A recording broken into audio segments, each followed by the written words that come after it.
G'day there guys, man in a floral shirt here to haunt your nightmares, back again with another episode of r/AmiTheA. Now if you think anyone is the a-hole in today's episode, I want you to let me know down in the comments, sit back, relax, chuck a prawn on the barbie, and have a bloody good one. Posted by user SpyDad Throwaway, titled, Am I the a-hole for installing a keylogger in my son's computer? I'm a single dad, 43 years old, computer programmer. My son, let's call him Jack, is 17 years old. Jack's mum died when he was 10, but thankfully we both handled our grief together quite well.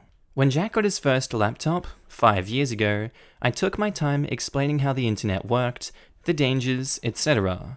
I allowed him to create a social media account as long as he allowed me to check in on it whenever I wanted to, which was a privilege I made use of a few times until he turned 15 and I realized I could trust him, having never asked for it since then. He allowed me to know where he stored his account passwords just in case, but I never really looked for them, so his social media and computer activity have been a complete mystery to me in the last couple of years. However, I was always fearful he would try to hide something or get into something dangerous, so I installed a keylogger just in case, always thinking about his safety. I never had to use it, and the more I watched him grow up, I eventually realized I would never really use it, but I never bothered to remove it. My sister and I were talking about this in a casual conversation regarding privacy and privacy apps, and my niece overheard us. They were born the same year. She got offended I would do such a thing, claiming it was a horrible invasion of Jack's privacy and that I should be ashamed, and the only reason she hasn't told my son was because my sister told her she'd ground her for meddling in my parenting. So Reddit, am I the a-hole for having installed a keylogger even though I've never had to use it? You're the a-hole, no different than a mum threatening to read her teenage girl's diary. Your child is almost an adult now, so there is no need to threaten invasion of his privacy. This is a violation of trust between you and your son. Even if you don't use the keylogger, it's still hanging over his head if you use it against him. I don't understand your comment. He installed it when his son was 12. The internet is full of creeps, so of course as a parent, you should monitor what's going on during the use. The only fault I see, and that's what you said also, is that he should have taken it out when he became more mature. Also, he stated that he's never used it, and the son isn't aware. So it isn't like he's actually threatening to breach his privacy. He should definitely take it out ASAP though. Edit, no a-holes here, but you would be the a-hole if you didn't talk to your son ASAP and uninstall it. I'd be fudging mortified if I learned that my parents had been monitoring my activity like that. If I'd learned they'd done it at all, I would feel it an enormous violation and really struggle to trust them again. Honestly, I'd far rather be given a computer with a bunch of restrictions on it than one that was monitoring all my activity. I don't know how old you are, and at my age, 24, I agree that I would be mortified too. But he was 12 when it was installed. He was lucky to even have a computer and be left alone too. I feel like until 16ish, it's alright to have something like that on your child's computer. Seeing your comments, I feel like OP should have been clear that he installed it from the get-go. You were right that the son will likely be mortified, even if OP never checked. All in all, I think it was a good parenting move that wasn't done right. But he wasn't really alone. The ever-watchful eye of the keylogger was there the whole time, and without his knowledge. As opposed to Google, Facebook, TikTok, here, yeah, no one would have been keeping track on him if it wasn't for that pesky keylogger. Info. Did you install the keylogger when he was 11? If you installed it back then, not the a-hole. Tell your son and uninstall it. You were doing it for his safety. The number of abductions due to predators on the internet is scary enough, and most parents don't know anything or have a way to look for info. If you did it much more recently, you're the a-hole. Definitely tell your son and apologize and uninstall it. I installed it when he was 12, yes. I honestly never removed it because recently I'd kind of forgotten about it until this conversation with my sister. And since he's getting a new laptop in a few weeks anyway, I didn't want to bother with it. Then not the a-hole if you've never used it. Just don't install it on the new laptop that he gets. Reddit is going to crucify you for this one overwhelmingly, but you are not the a-hole here. It is entirely reasonable to monitor your kids' online activities and necessary to keep them safe, especially at 12 to 15. You should have removed it when you no longer intended to use it, but that's about all. Good job teaching your son about internet safety. Yes, and he had the discipline to not snoop and trust his son, but it was always there if something happened and he needed to use the information. Of course, this kid is about to be a man, and the keylogger should go now. Posted by user Not Trying to Be Paz, titled, "Am I the a-hole for saying, what did she expect? When my girlfriend told me her best friend's affair partner has vanished into thin air when she told him she was pregnant. I've been with my girlfriend coming up to 1 year now. Her best friend has been having a 3-month affair with a married man. She knows he is married. She found out she was pregnant a month back, and he has completely disappeared into thin air. He has blocked or deleted her from Tinder, and she never got his real name. They both went by aliases, and now she is desperately searching for him on Facebook, but nothing even in the ballpark has come up. The guy offered her abortion money and offered to go with her. She refused because she has a 3-year-old and she wants a sibling for her baby. I can't say I didn't see him disappearing. He's a piece of crap coward for having an affair in the first place, and so of course he's gonna abscond from a pregnancy from his side chick too. From my perspective, it's fairly obvious he was using my girlfriend's friend, and she should have either known that or have been prepared to deal with the consequences. My girlfriend is very worried about her friend, and keeps talking to me about it and asking what I think, even though I made it clear I don't approve of either of their trashy behaviors. I told her, well, what does she expect? She keeps asking me if I think, as a man, is it possible he will come back? I said, hell no. Sometimes, especially within the context of a couple talking, let's be frank, we won't always be politically correct. She flipped her crap and said that my attitude towards her pregnant friend is misogynistic and I'm being heartless. I don't think I am, and I feel I'm allowed to have an obvious opinion such as that. Not the a-hole. It doesn't take a man to see that he's not coming back. What did she expect him to do? Leave his partner for her when they didn't even tell each other their actual names? I think him offering to pay for an abortion was a clear, not very subtle hint that he wants nothing to do with the child, and in extension, her if she has the child. I feel sorry for the unborn child. Her toddler does not have a dad in his life either. Just sad. She's a very educated and successful lady, not saying she's struggling, but it's good for kids to have both parents where possible. Both have failed this kid before it's even out of the womb yet, in my opinion. When her children ask about the gaping hole of love in their hearts, about how they wish they had a father, the mum can talk about how she's a strong woman who don't need no man. How did this woman not learn from being a single mother the first time? She wants a sibling like it's a fudging pet or something. I would personally consider it a major red flag if I was dating someone who thought it was misogynistic for you to speak harshly of the consequences of a marital affair. Shows that she doesn't take the boundaries of a relationship as seriously as you do. And also, her willingness to use feminist buzzwords to protect her friend's selfish behavior shows a lack of commitment to real ethical principles. If opposing misogyny was actually important to her, she wouldn't be slinging this accusation around like that. You can tell a lot about someone by the company they keep. Don't let this argument fizzle out. Reach a point where you understand what's causing her to react this way, and then decide if she's still a good candidate for a possible marriage someday. Not the a-hole. She knew what she was getting into, and you're being honest. I get it's her friend, but that's no excuse for her behavior. Yeah, I asked my girlfriend to consider how it would look if my best friend was knowingly engaging in cheating and helping a woman cheat. I don't want her to stop hanging out with her friend just because I said so, but it doesn't sit right with me.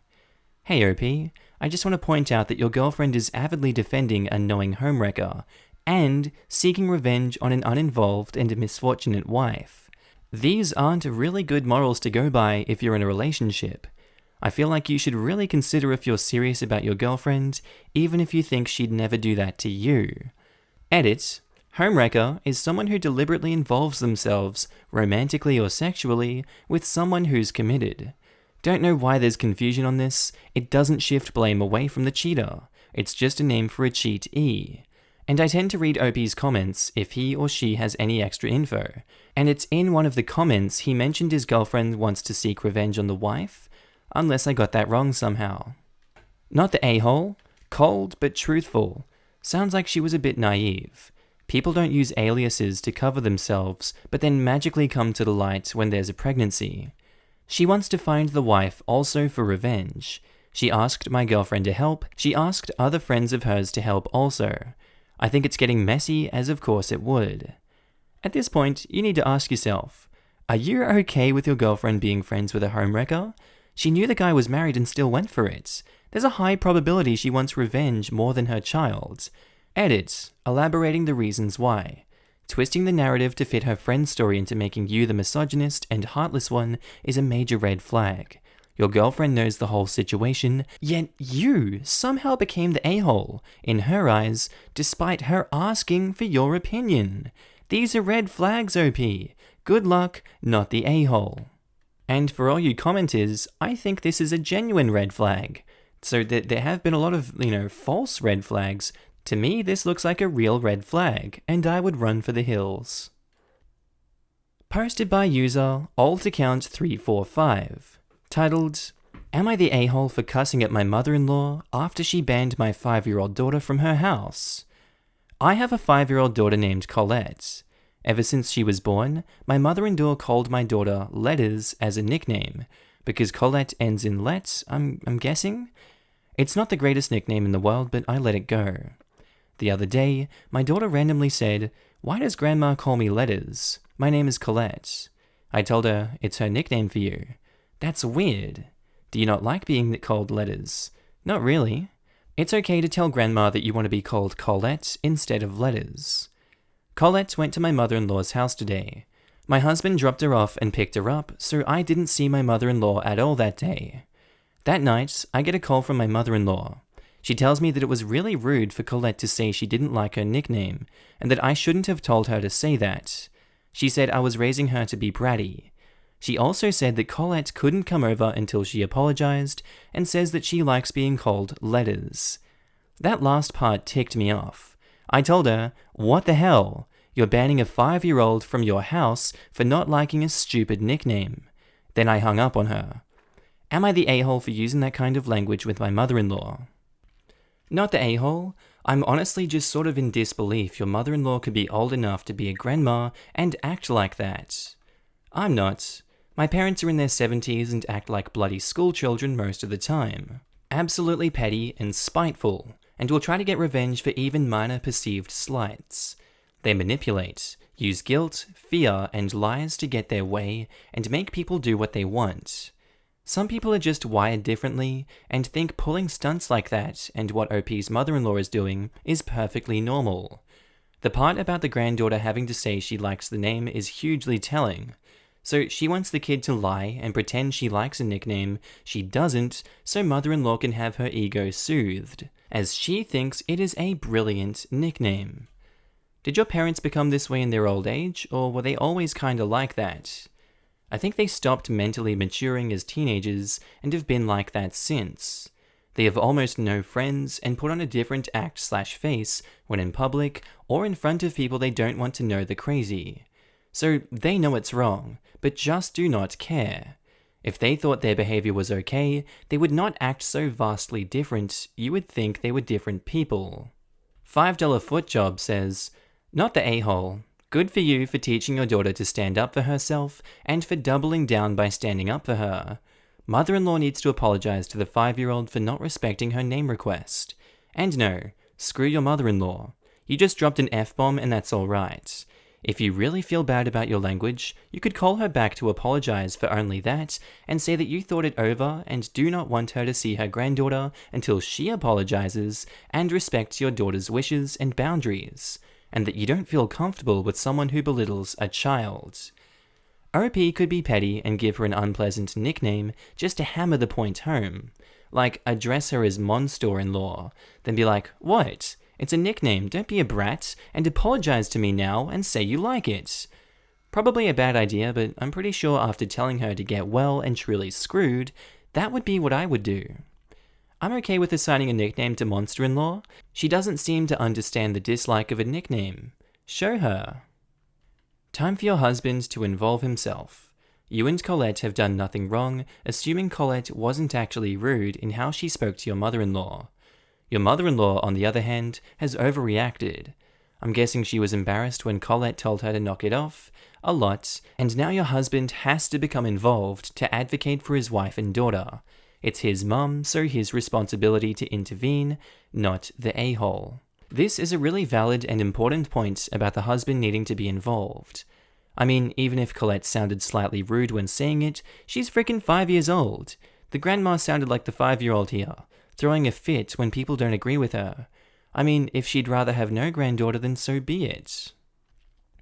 Posted by user throwaway234567889, titled, Am I the a-hole for expecting my frontline doctor wife to split household chores with me 50-50? I am an IT professional currently working from home, and my wife is an ER doctor working on the front line. We try to work the same hours, so I don't see why this should be different just because I'm at home and she isn't.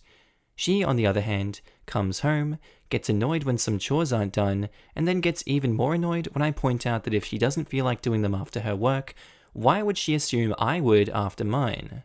Is it fair that the household chores are 50-50, or should I be doing more because I'm working from home? You're the a-hole. I was an ER doctor until COVID, where I have had to work from home.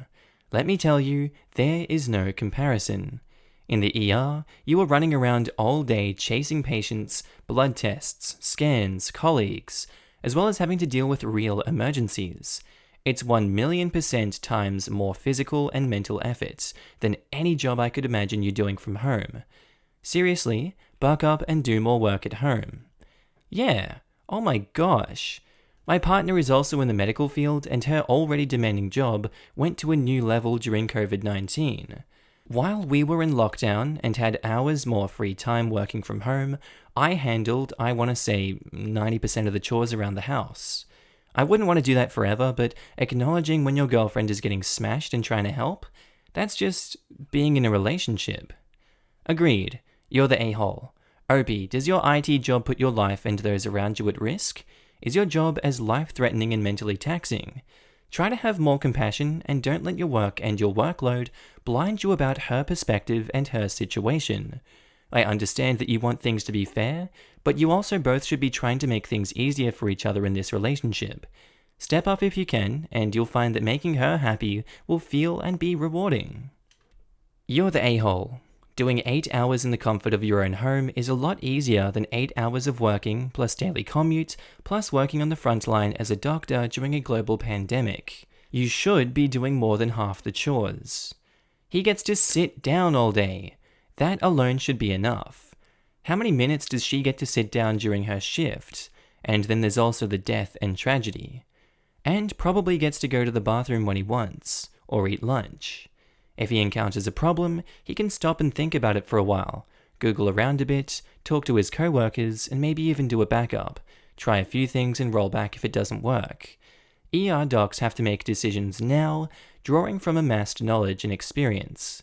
No time to check the internet or talk through it over coffee, and if they make the wrong decision, people die. Posted by user, Problem with my sister, titled, Am I the a-hole for firing my sister after seeing her blog and not rehiring her without an apology? Basically, what happened is, I read my sister's blog. It was sent to me by a friend of mine who was asking if one of the characters was me. Spoiler alert, it was me. It's a couple of years old and really popular. She doesn't use your family's real names, but they are very similar and use the same first letter. So think real names like Katie, Julia, and Marissa, and Brad, then the fake names being Kathy, June, Maureen, and Bob. It's descriptive enough of our lives and what we do for work that my friend identified me from it. It's mostly about her and her life, but there is still a lot about us. A year ago, I had an abortion. It was during the lowest point in my life so far, and only she and my husband knew about it. She swore to me that she would take the secret to her grave. Yeah, she dedicated a whole entry to it. A couple months ago, she and her husband got laid off due to world events. I run my own business that wasn't really affected, and I offered her a job there to help her out. She's not qualified in my field, so I essentially made up a position for her so she could have a steady paycheck. She basically does data entry and other random tasks online from her home. Her blog since then has basically centered on how much she hates it. She called it demeaning work and says a bunch of bullcrap about how I obviously don't respect her intelligence. I say this is bullcrap because 1. She would need years of training to work any of the open positions. 2. I told her what she would do when I offered it, and she gushed about how grateful she was that I was really helping her. I called her and told her what I had read, and how hurt I was. Her defense is that the blog is her online diary where she vents, and that I should know not to take any of it personally. She actually had the gall to tell me that she is hurt that I read it. Apparently the right thing to do was ignore it. I told her off for telling the internet my secrets and dragging me online where I could be, and was, found by people who know me. She just said she did all her due diligence by changing the names, and it wasn't her fault my friend found it. We argued for a bit, it got increasingly heated, and I fired her. I told her that if she couldn't apologize or see how she was wrong here, then she wasn't who I thought she is, and she could find a job where she felt more respected. It's been a week and I haven't spoken to her at all. Her husband has been contacting me on her behalf, trying to get her job back as they need the money. He claims she is sorry, but I think if she was, then she could tell me herself. My own husband is telling me I am overreacting, and that she's family and I should just forget it, but I don't agree. Am I the a-hole here? TLDR, Sister drags me and reveals my secrets on her blog, and I fire her. Am I the a-hole? Edit/update. After reading a lot of the responses, I have become more and more sickened by this situation. I sent my sister an email detailing how much damage this is doing to me emotionally and could do to me financially and professionally. In the email, I am asking her to delete all entries in the blog that include private details about me, my business, or our family. I am giving her an ultimatum. She can do as I asked, delete the entries, and I will consider it water under the bridge. We can move on with our lives and try to repair our relationship, or she can continue to ignore me, keep her blog, and can consider me out of her life. We can see each other at family events and keep things civil, but I will no longer share my life with her. She won't be an aunt to my future children or a real sister to me. I'll update if and when she responds. Edit/update 2. She replied to my email asking me to FaceTime her tomorrow. She wants to talk to me after we both had the night to cool down. I agree with her as I am pretty heated right now. We'll update after our talk. Thank you to everyone for the support. Has really opened my eyes to the gravity of the situation. Final update. I talked to my sister early this morning. We had a really productive conversation. I won't go into too much detail since it was a long and emotional call. The reason she had not reached out during the week we weren't talking was a bit surprising. It turns out her husband knew about the blog, but had never read it at her request. After our blow-up, he wanted to see what had made me so upset. She allowed him to read some of the entries, and he ended up siding with me. There was also some information on him and his family that he was upset about, so they were having a separate fight about that. I guess my email to her put into perspective to her how much damage her blog and the information she shared there could affect others. Just no mother-in-law, She showed me over the video chat that she actually deleted the whole thing. She told me that the blogging started out as a place to vent, but when it got more popular, people started emailing her asking for updates on certain characters, i.e. her family, and she started seeing hundreds of comments. She became obsessed with it basically. She apologized for sharing my secrets and for being ungrateful about the job. She claims that she was exaggerating in the blog to get some more views and likes, and I can see that. Our relationship is damaged, but not beyond repair. She is not coming back to work for me. Instead, I am just sending them a small amount of money to help cover their rent. It's not as much as she was making, but I really do love her, and I still want to help her. Once one of them gets a job, they will get back on their feet. This way, they at least have less stress. Once things start to reopen in our area, she promised to set up a regular therapy appointment where she can vent all she wants and get actual advice, as well as help for what she described as a blogging addiction. I want to thank everyone for the comments. Some of them were harsh and some of them were crazy, but it helped me to figure out how I actually felt about the situation. I am planning to delete the original and this post in a day or two, so it will be fair for the both of us. Not the a-hole. A blog isn't a diary, it's on the internet where it can be read by anyone with a URL. She clearly didn't change details enough to make the people unidentifiable because someone did identify you. And even if she had, she doesn't get to post about your own personal events without your consent and then be surprised you're not happy about that. At the end of the day, to employ her, you have to trust her, and she's shown you that you can't do that. She's also being incredibly ungrateful for the opportunity when people would kill to have a job that readily available right now, so frankly, she's lying in the bed she made. She also can't really expect an apology to be taken seriously if she delivers it by proxy. If she's truly sorry, she needs to come to you herself and say that. What this post is really making me realize is how screwed I am if any of my other employees or competitors find her blog. You're right, it's on there forever now. Not only my abortion, which a competitor could use to hurt my business, but my whole life from her perspective. I just can't believe she doesn't see how it affects me.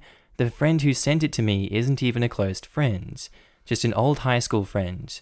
She now knows about my darkest secret, some embarrassing stories from my childhood that involved my sister, my parents' marriage issues, how I met my husband, and so much more. I just feel so sick right now. Exactly. Your sister hasn't just vented some stuff online, she's caused some very real and very alarming potential risks to you and your business, and she can't even see it. You were absolutely right to fire her for doing what she did, OP. Posted by user King Dingadong, titled, Am I the A-hole? Having a baby and not telling my wife. I've been married for 18 years. We've got 5 kids. Oldest is 17, youngest is 1. 21 years ago, I hooked up with this chick. The condom broke, she said she was on the pill, paid for her plan B, she told me she was pregnant about 4 months later. I paid her to get an abortion and said I was with someone and wasn't leaving. I found out 2 years later she kept it, but said I wanted nothing to do with the kid or her. My new girlfriend heard rumors and said she'd leave me if true. I lied, said it wasn't. Well now, many years later, one of my kids did a fudging DNA heritage test and found a half-sibling who she wants to connect with. Needless to say, wife isn't happy. I never cheated on her and never was anything but a good husband. This was something that happened before we were together. I would have loved to have something to do with this kid growing up, but didn't want to risk losing my wife, so was gutless. I feel like what I did while was only an a-hole to the kid, although dishonest to wife, it was for a good reason. Now she's saying I've ruined her life. If she knew I'd had kids with someone else, she'd never have had kids with me. TLDR, some chick lied to me, said she got rid of kid, took money, didn't do crap. The kid turned up, current wife, no happy. So, am I the a-hole? Additional info, prior to meeting my wife, I was a pretty heavy drug user, didn't give a frick about my life, and made plenty of bad life choices daily as I had no intention of being here. I hated myself and didn't want kids as I didn't think I deserved them. By the time I met my wife, I had OD'd 3 times. After I met her, I went full clean. Haven't used since, and she gave my life meaning. Was 16 when the child was born. In what world would you not be the a-hole? You got someone pregnant, just told them to get an abortion, find out she still had the kid and still wouldn't help out. You lied to someone else so they would stay with you, knowing damn well the thing you did was a deal breaker. Your entire marriage and family is based on a lie, so yeah, you're the a-hole. You're the a-hole. You abandoned your kid and lied to your wife. How could you not be the a-hole?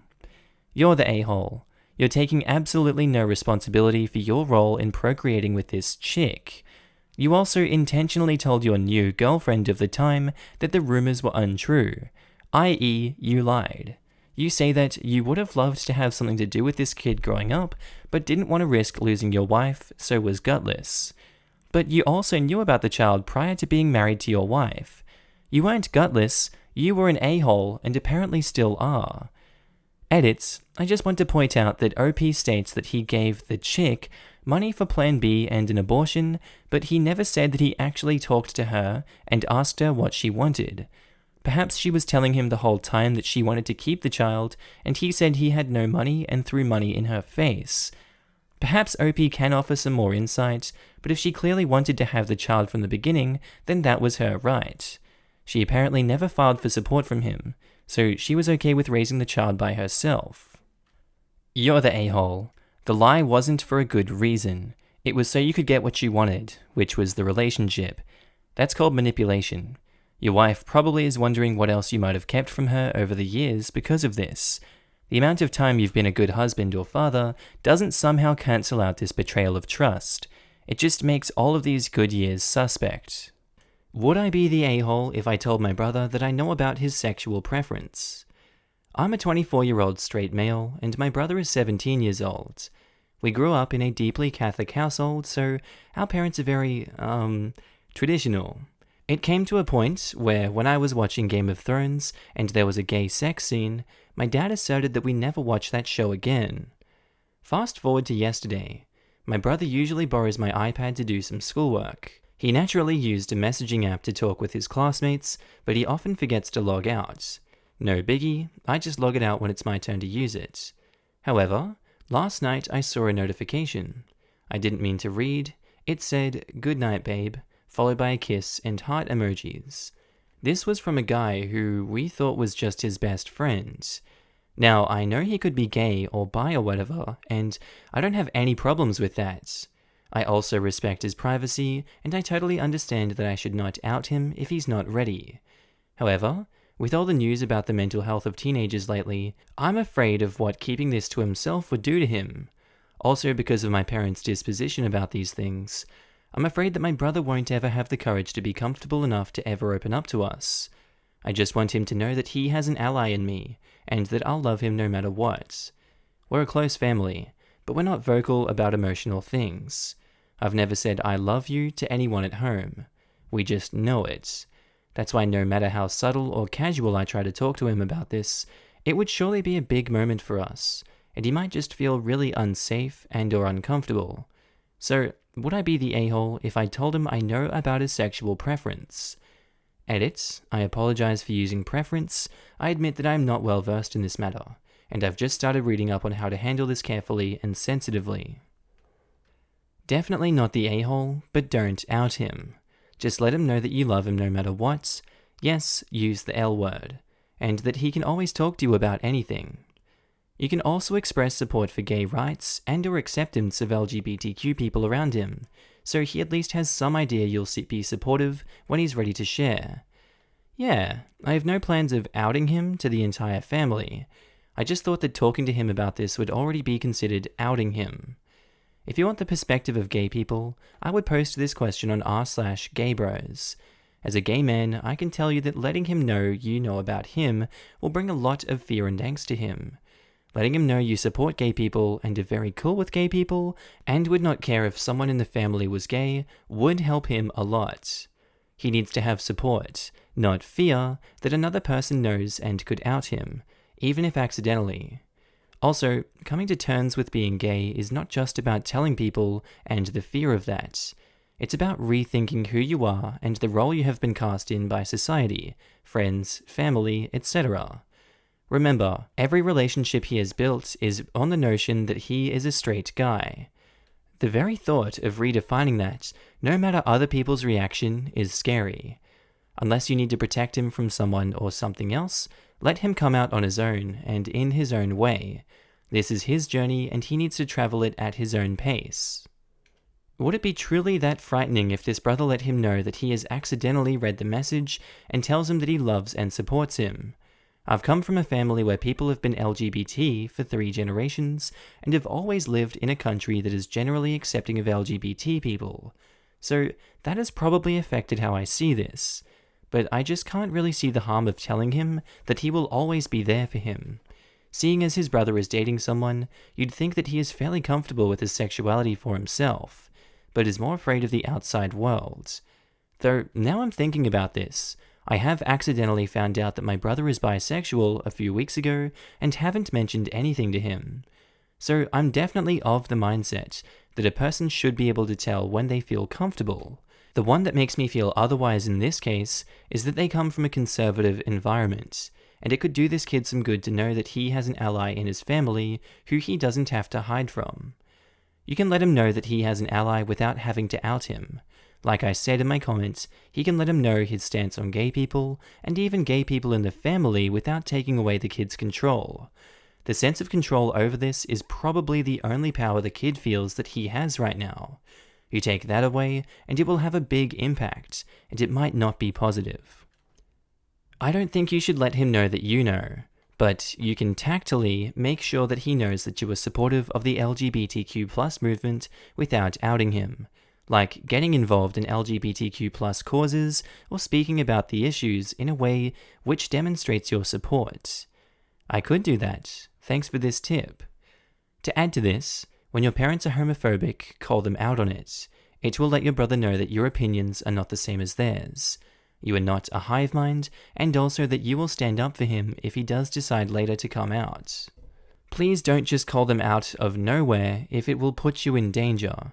Homophobes don't tend to like allies either, and we don't know exactly what OP's parents are like or would do. The thing is, you don't actually know what his preference is, so don't tell him you do. You'd just be one more person imposing expectations on him. What you can do is tell him that you saw the notification, that you're not sure what it means, but that you'll support him regardless, and he can talk to you if he wants. Leave it at that. It'll be awkward for the both of you, so give yourselves time to shake it off. And then, act on it. Don't cringe at gay scenes on TV. Don't differentiate between heterosexual and homosexual couples. Stand up to your parents if the topic arises. Not necessarily into a full-blown fight, but enough to show your brother that you can walk the walk, and take the fight upon yourself if necessary. Oh, I didn't realize this. I apologize, as this is all very new to me. I've just started reading up on how to handle this sensitive matter, and you do bring up very good points. I'll keep those in mind. Thank you. Not a serious reply, but it'd be funny if you left a tab open on the iPad with search results for how to tell your gay brother you love him. Your attitude is great. Be as open and accepting of him as you are here, and I don't see how it could be a problem. Update: my brother came out to me. Many people messaged me asking for an update, so here it is. So most of you told me that I should just voice out my support for the LGBT community instead of directly talking to my brother about his sexuality. This was very helpful, as I did not want him to feel pressured to come out. When I wrote my original post, I was already watching Schitt's Creek, which had non-straight main characters. This was really convenient, because I could simply say remarks like, "Aw, they made a really nice couple," and "Wow, I wish my relationship with my girlfriend was like that." I also asked my bro about Pride Month. He has been going to marches as an ally for the past few years with his out friends. I asked him, "Hey, what's their plan for Pride Month during quarantine? Too bad they can't hold the march. I was thinking of joining." I didn't really know how to be subtle, okay? When our parents went grocery shopping last weekend, that's when he told me. You already know, don't you? I knew what he was asking, but I tried to play dumb. You know that I'm gay, right? I just said, yes. I told him about the iPad incident and hugged him. He cried and asked me not to tell our parents, which of course I agreed to. He then asked if this changed anything between us, which I replied, of course. Now you have to give me better fashion sense. I make jokes when I'm emotional, okay? I told him he has my support no matter what, and that I can help him come out to our parents when he's ready. I also told him that he and his boyfriend, which he confirmed, are a great couple. Then I reminded him that they should always be safe. Giving sex advice to my brother was very awkward. That's it. He's still annoying as hell because, he's my brother. But I've never seen him happier, and I can really feel that a burden has been lifted off his shoulders. Thanks, everyone. Edit: I just realized that it's now June. Happy Pride Month, everyone. Edit 2. Wow, this kind of blew up. I was just doing what any caring brother would do, and I'm glad it has a positive effect on other people. I was raised with values to love and accept everyone, regardless of gender and sexuality, so that will never change, especially for my bro. Again, thank you for the overwhelming support. Thank you for a nice, happy post.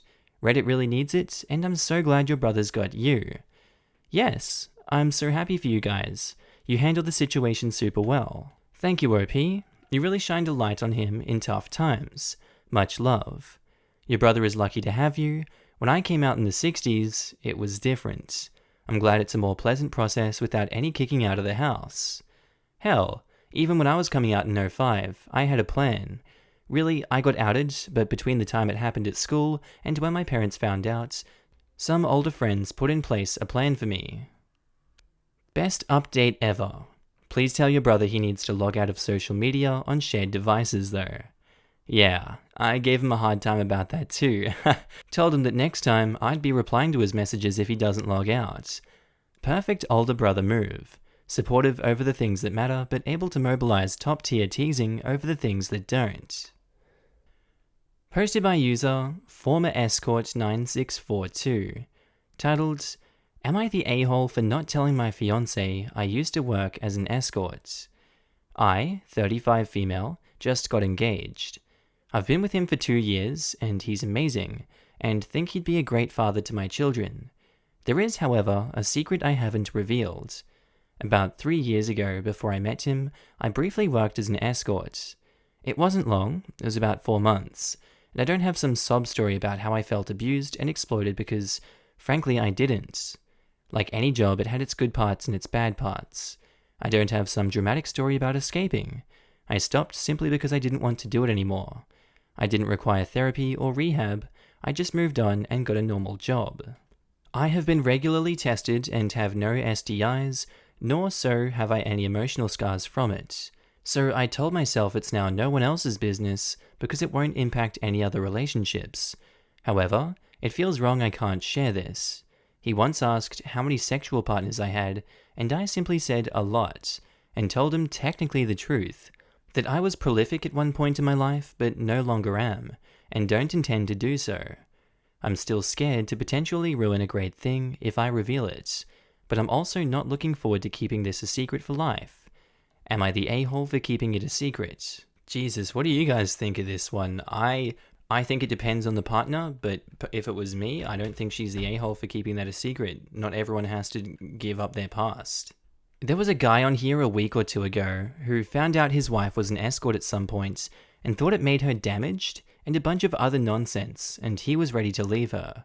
You'd be better off telling him now and not 15 years from now when he finds out and takes it really badly. You're the a-hole, technically. I feel like the technically at the end is important. I'd argue no one is the a-hole here, but it's definitely true that OP should tell him now. If he also starts going off about damaged goods and other bullcrap, she dodges a major bullet. I mean, I think this is something you'd tell someone before you get engaged personally. Yeah, people are allowed to have their deal breakers, and this is something that definitely could be one of his. He has a right to make a fully informed choice before any paperwork gets signed. On the other hand, at least OP didn't totally misrepresent her past, but in my experience, that he even asked her partner count, something I haven't had a partner ask me in a very long time, indicates he feels some kind of way about it. Maybe he was cool with overlooking a high count, but maybe he wouldn't be able to get past this. Not trying to shame, but these kinds of things have a way of coming out eventually, and you have a way better shot of working through it now if you do so, rather than some point after marriage. Yeah, I'm not trying to shame her for her past. I am kind of shaming her for getting to the point where they are engaged and not bringing up something that is a fairly common deal breaker. I wonder why someone would want to marry another person and not even know what kind of jobs they had before meeting in general. Forget OP being an escort. Can you imagine marrying someone that you didn't know used to own a restaurant, or not know your spouse used to be a welder? What kind of jobs you've had is usually standard, getting to know you stuff, unless you were a high-level CIA spy or something. If it's no big deal, why do you feel the need to hide it? You're the a-hole.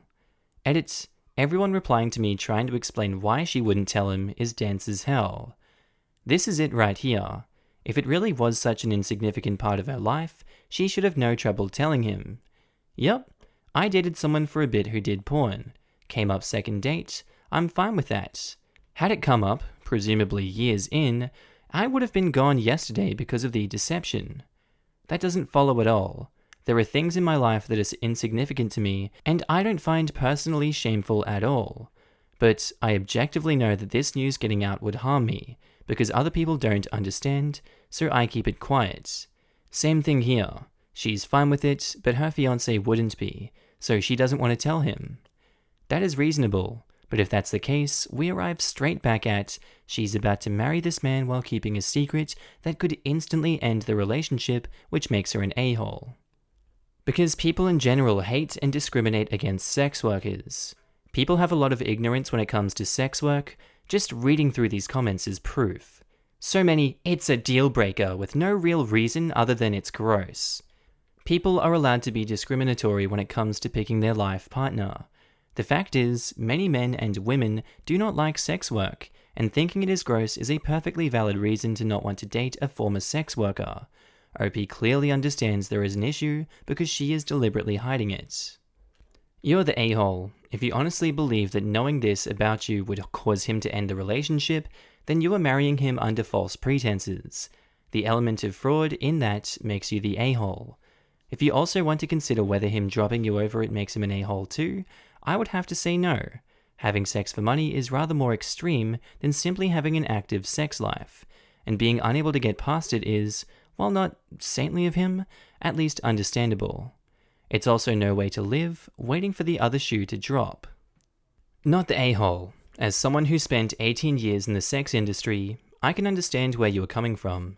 Sex work is very stigmatized, and people can be extremely judgmental.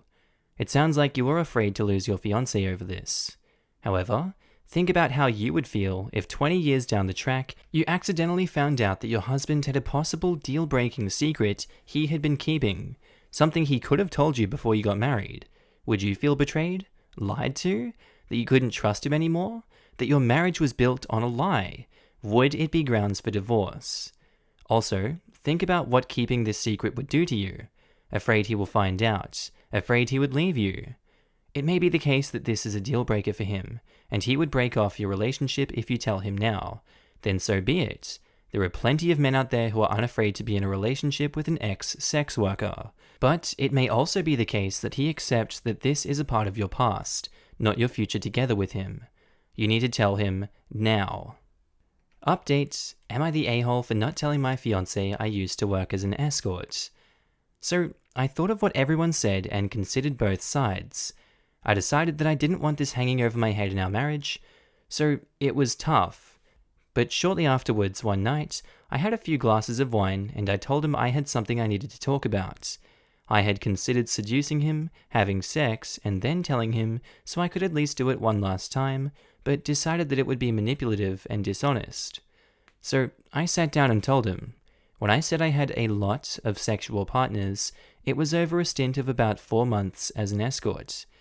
He was taken aback a bit and said, "That's not something I'd expect." I figured no one would. I dress modestly. I'm pretty conservative with drinking, and I volunteer with kids' programs at my church. I had tears in my eyes and asked him if his opinion of me had changed. He said, "Well, what you did didn't stop you from being the woman I fell in love with, so why should it?" I started crying more, tears of joy. I begged him to let me know if he had any apprehensions or questions, or if it had come between us in any way. He said he may have questions about any cool or sexy stories sometimes, but for now, no. He even made a quip about, "No wonder you blow my mind in having amazing sex. You were a professional."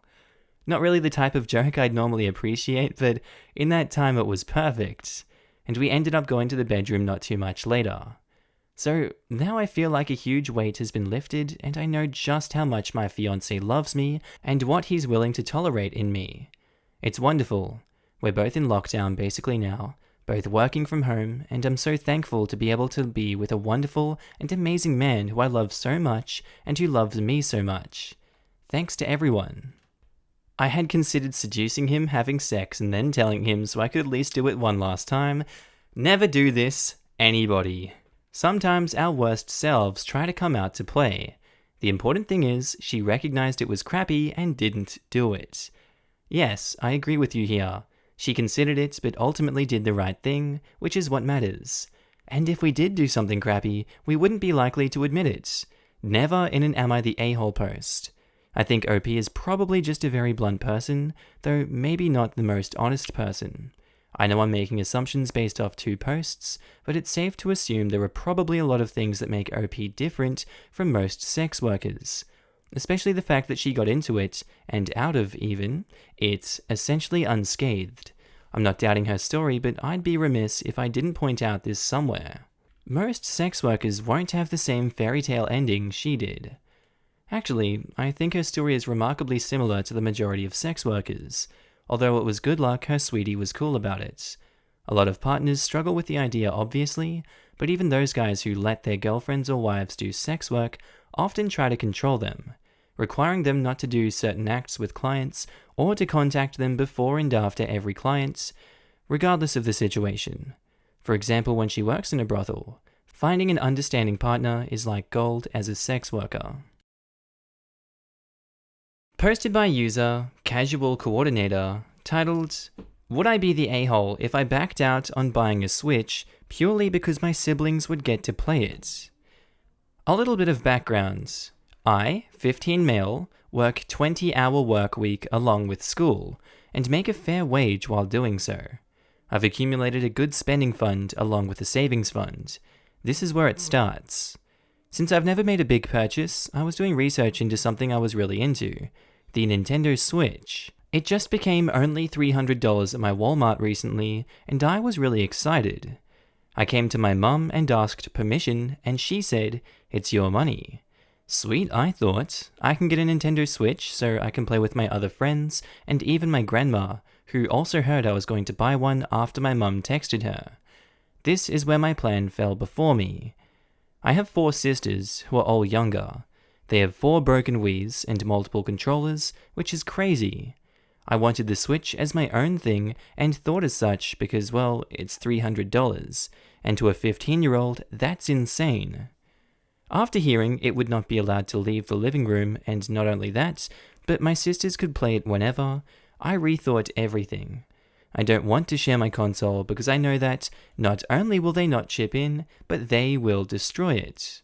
I don't want them to lose games, controllers, have rage fits, and get everything dirty and expect me to pay for more. My mum refuses to even think about me taking it to my room and said it would have to be shared. Would I be the a-hole if I backed out on buying a Switch? Edit. I just want to clarify, a lot of people think my siblings are entitled, and they aren't. They are little and love playing Mario, and my mum has always been against video games. Only recently, my mum has even thought about us getting games and DLCs for games. She also isn't trying to steal my money, but thank you for your concern. Also, I will be going soon to switch banks over, but I can't make purchases over $100 on a card for a minor. I live in a big family, so it's always been all share, no selfishness, which I understand. But since I'm getting to that age where privacy is more valuable, I put it up here as I was unsure. Thanks for helping me with this. Also, I love my mum. She isn't crazy or anything, it's just she wants everyone to share everything, and I'm no longer about that. Not the a-hole. Your mother cannot both claim that it's your money, whilst insisting that what you spend it on becomes communal property. That's unreasonable and hypocritical, especially in light of legitimate concerns about whether your sisters will break it. You should talk to your mother and have her agree that as it's your property and she is making you share it, she is financially responsible for it if your sister breaks it. I wouldn't even do it then. She could say that she would, but when it happens, she just doesn't and he has no recourse. He should not buy it unless he can keep it in his room and not be required to share it unless he wishes to. OP needs to secure his money in a safe space that mum cannot just help herself to. A bank account with her name in it is not a good space. Just to get that out there too. Who is to say she won't just take his money and buy a Switch after he changes his mind and the sister throws an entitlement fit? That's true, but at their age, options for securing money are very limited. Best bet is an adult they can trust. Wow, not the a-hole at all. If you buy it, you should get to decide what happens with it. Maybe you could make a deal with your parents that if your sisters break anything, your parents refund the money and replace the broken thing. If not, I'd hold back on buying a console. As a mum of a teenager, and her younger siblings, I would think this is a great mature response. Could be worth a try. Could also be more messy. Say for example a scratch across the screen. Kid would want it replaced. Parents could say it's not broken, / not a big deal and does not warrant a replacement. Just playing devil's advocate. Or they might agree to it now, and later on when it gets smashed, the mum may act like she never agreed on it. Written contract, multiple copies. Still no good because the kid has nothing the parents want that he can use to enforce it. No one's the a-hole here. It's fair for your mum not to want you to have a gaming console in your room, or to have rules regarding how much can be used and when. But it's unfair to ask you to share something you're spending your own money on. Update: would I be the a-hole if I backed out on buying a Switch purely because my siblings would get to play it? So I took a lot of your suggestions, and I went to have a good conversation with my mum about the Switch. I explained how fragile it was, how much the controllers were, and how much repairing it would take. I offered that they could play, but that it could be in my room sometimes, and my sisters would have to buy their own controllers to play. She said she didn't realize how fragile it was, and that it was literally 10 inches of glass. She doesn't seem to notice I have it in my room, so that's good, lol. She does prefer me to share it, but she is happy to see that I enjoy my new purchase, and since I was feeling happy, I bought budget-friendly pro controllers for friends and family to play with. We love playing Ultimate Chicken Horse, and my favorite is Smash Ultimate. Thanks for helping me get through this and get the best outcome. I really needed it. Also, if you recommend any Switch games, I'd love to hear. I only have Smash, Ultimate Chicken Horse, and Mario Kart, so fire some at me. Edit: I got Animal Crossing. My island looks kinda ugly with these weeds, but it's such a fun game. Not guaranteeing I'll friend everyone, but if you want to hang out on Animal Crossing, I'll leave my island open. Friend code is on screen. Not saying I'll friend everyone, but I could use some friends. Last edit, I hope, lol.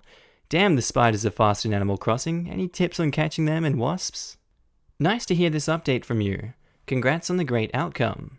I had a feeling your mother was more reasonable than others in your first post believed, and I'm glad she was.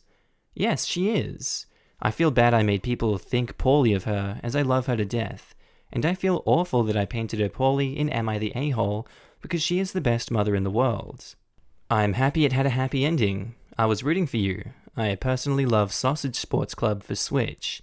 It's a wacky, family-friendly sports game. It's fun for the whole family. I'll give it a look. Thanks. No problems. It's one of my favorite games to goof off with friends. Mortal Kombat is my favorite game on Switch, and I think it's dropped down to $30-ish now. So worth it, and it has story mode to play alone, online mode to verse random people. You can play it on multiplayer with a lot of other things. I sound like an ad lol, but I really recommend it. It's a great game. That was one of my favorite Xbox games when I went over to my friend's house. I didn't know they sold it on the Switch. I'll definitely take a look. Am I the a-hole for not caring if my brother has changed and feels badly about how he treated me growing up? I'm 19 male. My brother is 21 and is my only sibling. I realized I was gay from a young age and came out at 14.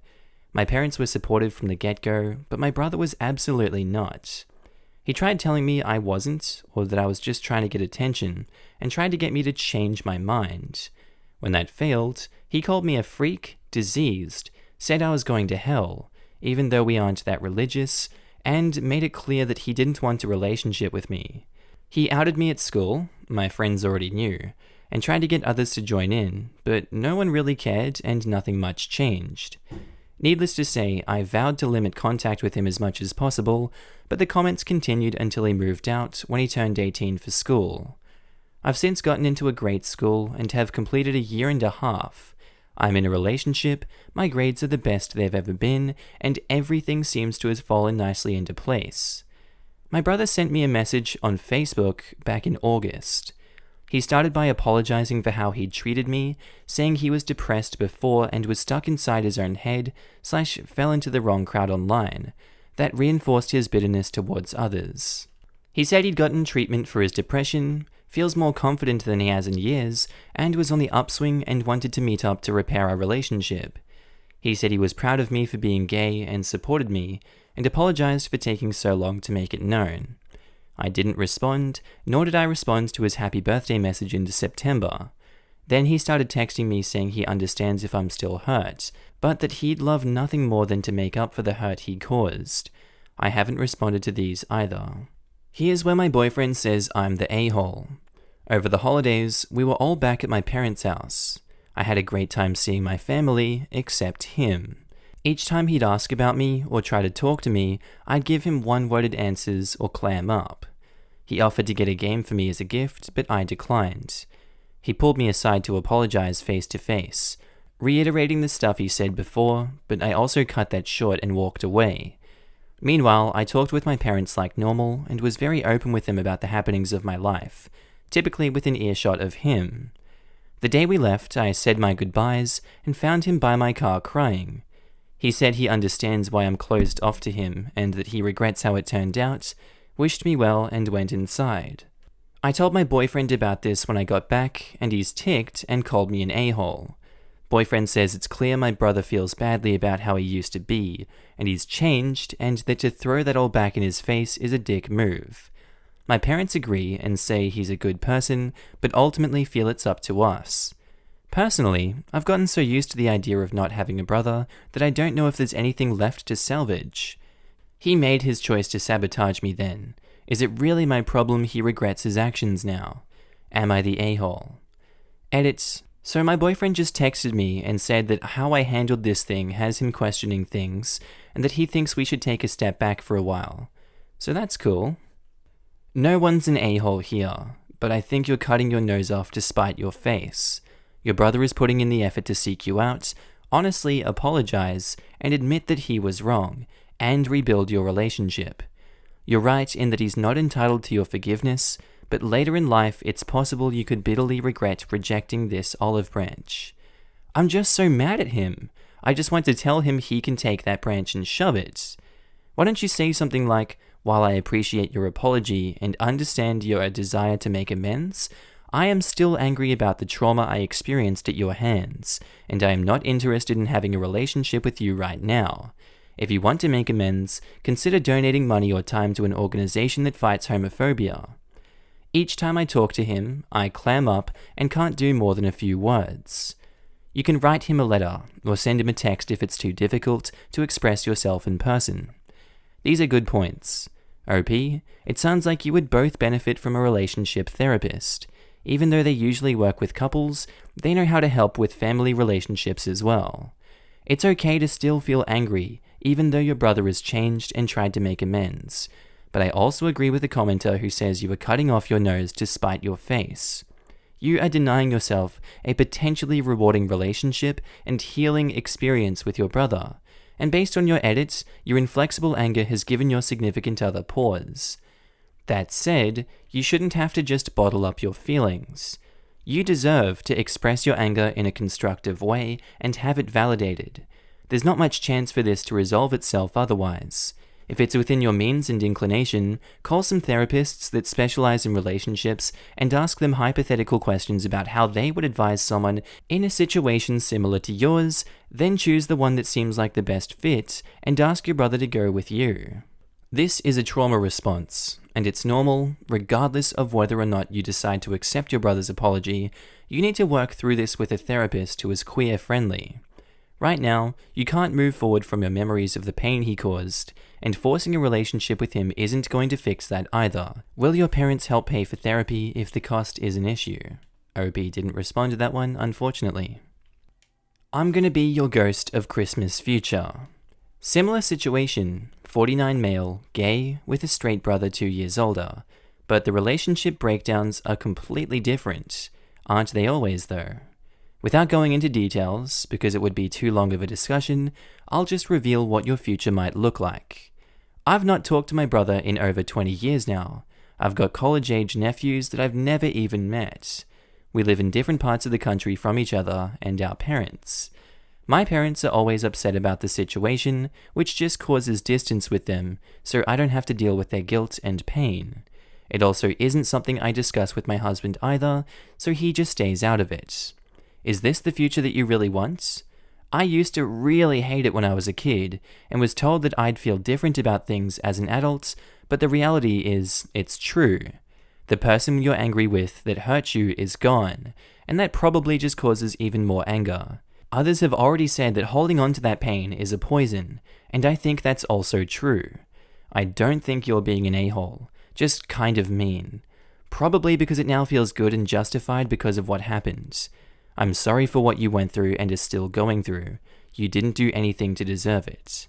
I'd sound like a hypocrite for giving you any real advice. This post has really stirred up a lot of emotions and reflection for me. Looking back, I'm not proud of myself. I'll just say that I think you've been given a gift though, an opportunity to get your real brother back, who you've not really met yet. I wish you luck, and I hope that you can heal. God, who thinks I could be a killer motivational speaker? Like, come on, I'm channeling those vibes. We need a YNT option for you need therapy. I agree, even though that would be the ranking for a good third of these threads.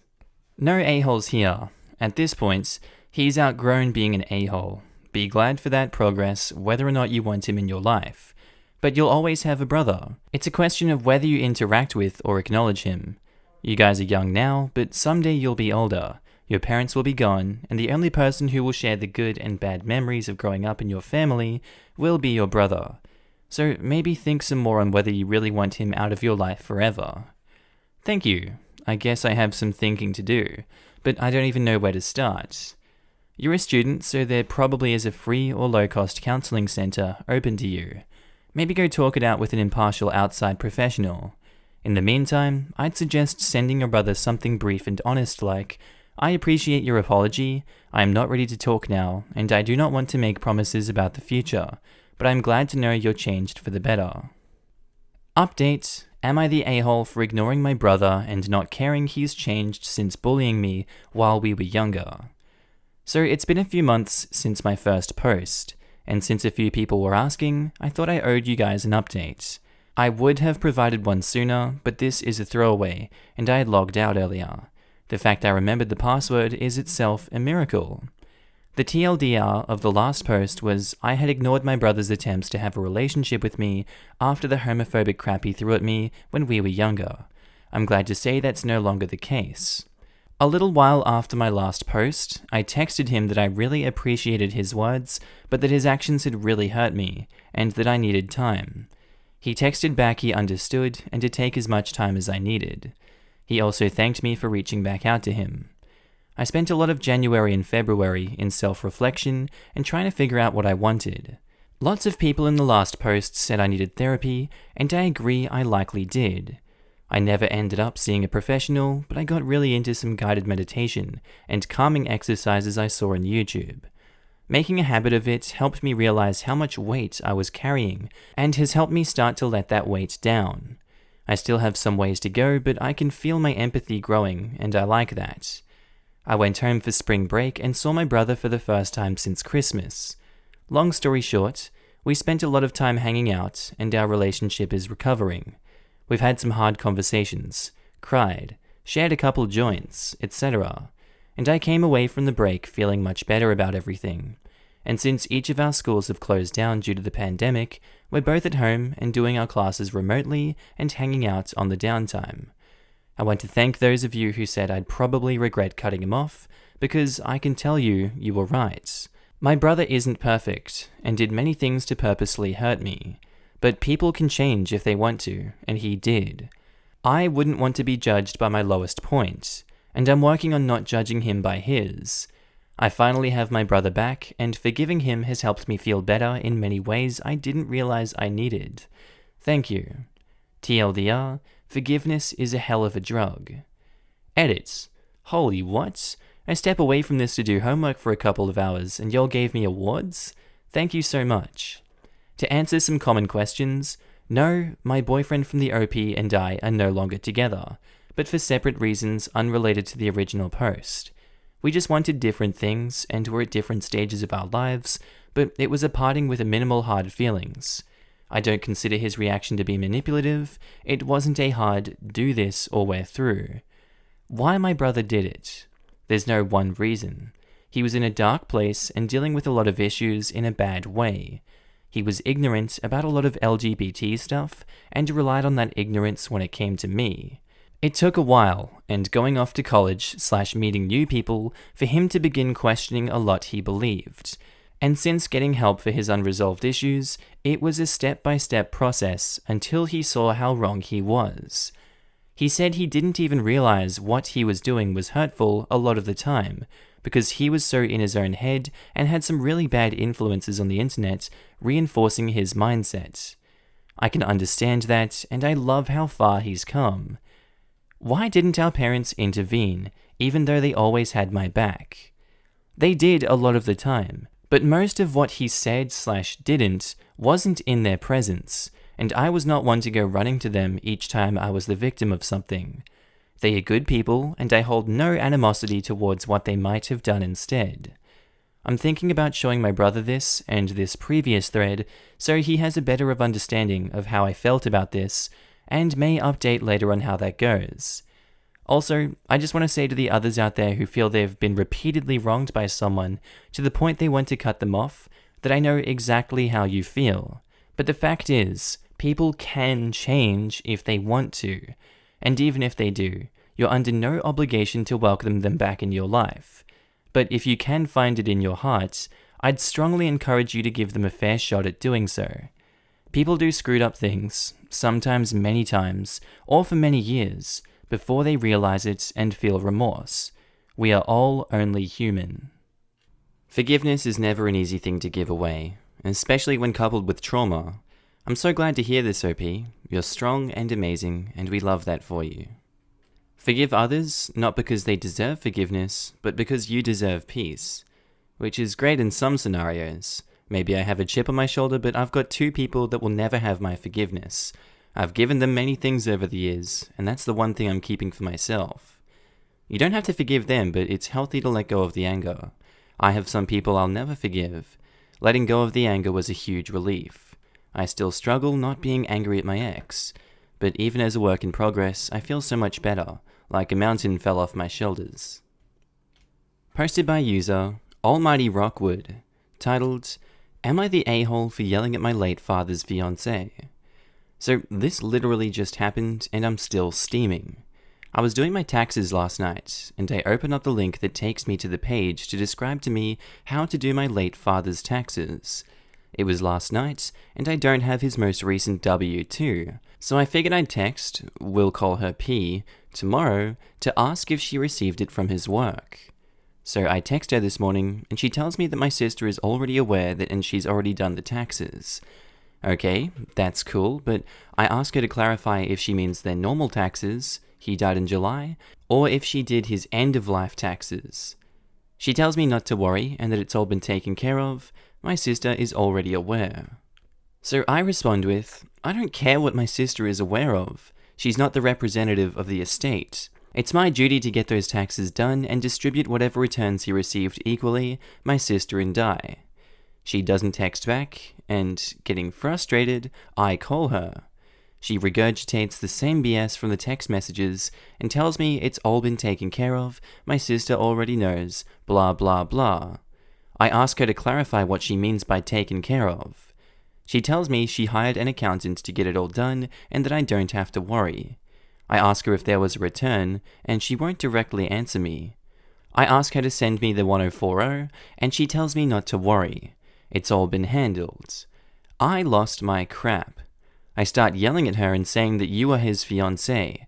I'm the representative. I could face legal consequences if things weren't done, or done correctly, and so the fact that you and my sister did this behind my back, and didn't tell me, is really concerning. Not only that, but you're not telling me if there was a return, and if you kept it, I will seek legal action to ensure that money goes to his surviving children. She hung up somewhere in between. I don't know when, and she isn't answering my texts. Am I in the right here, Reddit, or did I go too far? Edit, my sister isn't speaking to me. It seems like there's a plot behind my back to keep the money that doesn't belong to them. They're going to hear from me very frickin' soon. Edit 1, P already filed the taxes and received the refund. Holy hell. Edit 2, there is no power of attorney, and I hold the document that names me the sole representative of his estate. I honestly have no idea how she was even able to file a return, but she isn't speaking to me now. Once my sister calls me and I find out her end, I'm going to text P and let her know that if she doesn't work with me, I'll be contacting a lawyer to contact her for me. Edit 3, sorry mods, didn't mean to curse about the fiancé and or my sister, I got a little passionate there. Edit 4, last update before I do an update post later. Nobody is currently talking to me, and that's fine. I'm pressing forward with an attorney in my area, and we're going to hash it out. I'm going to do my due diligence as my father's representative and file his taxes. Once that happens, my lawyer and I will contact the IRS, and we'll watch them lay in the bed they made. Thanks to everybody for all the helpful advice and comments. Reddit really is something else. Not the a-hole. I would have lost my crap too. She has no standing in his estate. Call your sister for the info. Not the a-hole. Maybe post on r/legal advice as a question about how to handle the fiancé and what, if anything, it means that the sister already did the taxes. I suspect that any tax filing your sister did would be considered worthless, possibly even fraudulent. You should be able to just file the return yourself.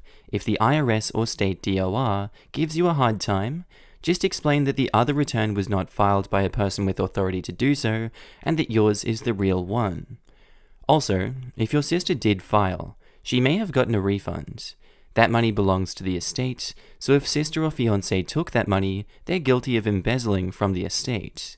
You need to assert yourself on this. Make it absolutely clear that you, and only you, will be handling estate business, and that anyone who interferes with that will be answering to a judge.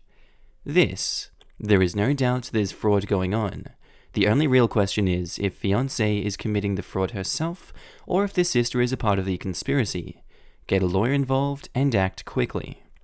I agree. They're idiots if they truly thought that this was going to happen without my knowledge. They seem not to understand just how much authority you have here, and the world of hurt they're going to be in if they try to undermine you. I was the executor for my parents' estate, and one of my brothers was a total a-hole through the whole process.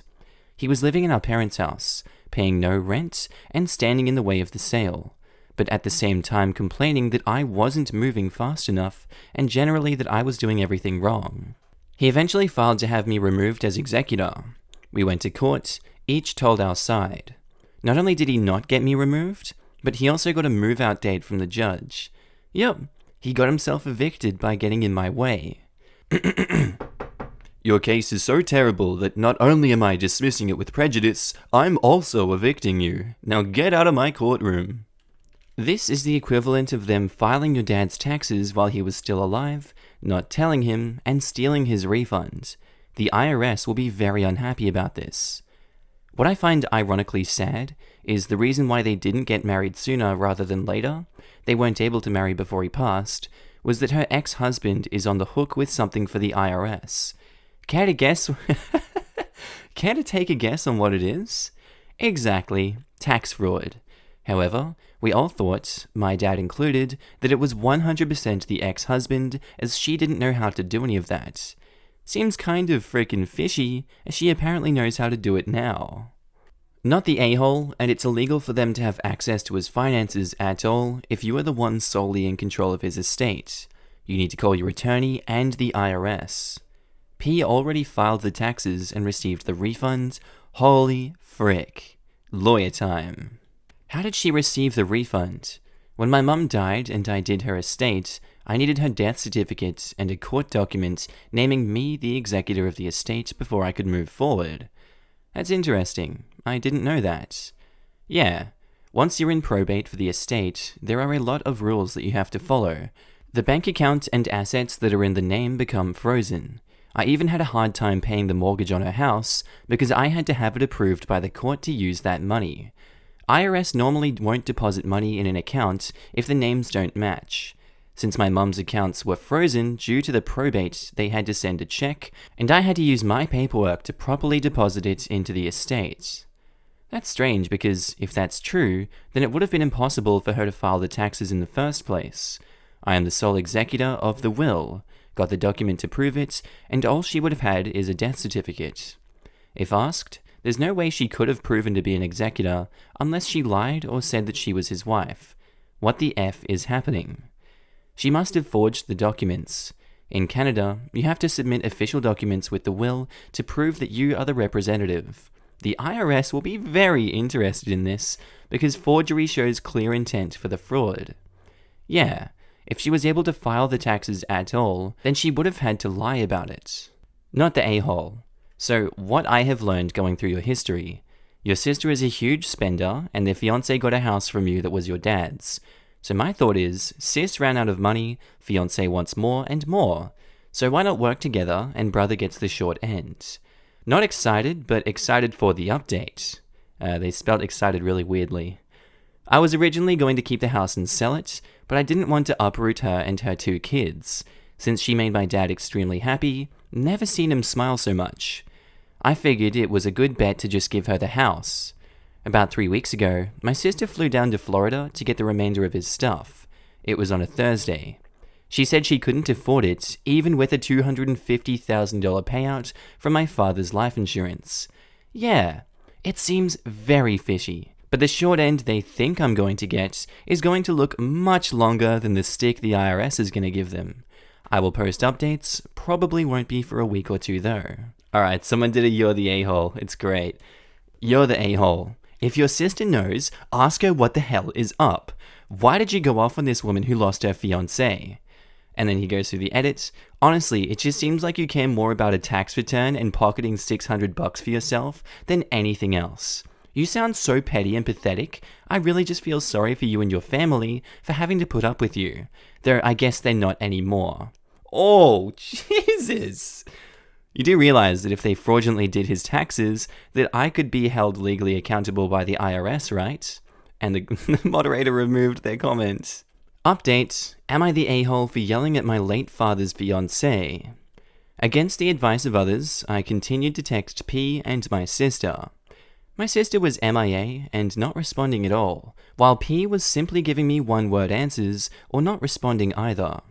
I dropped the bomb on P where I said something along the following: if you did his taxes, then that will be fraud.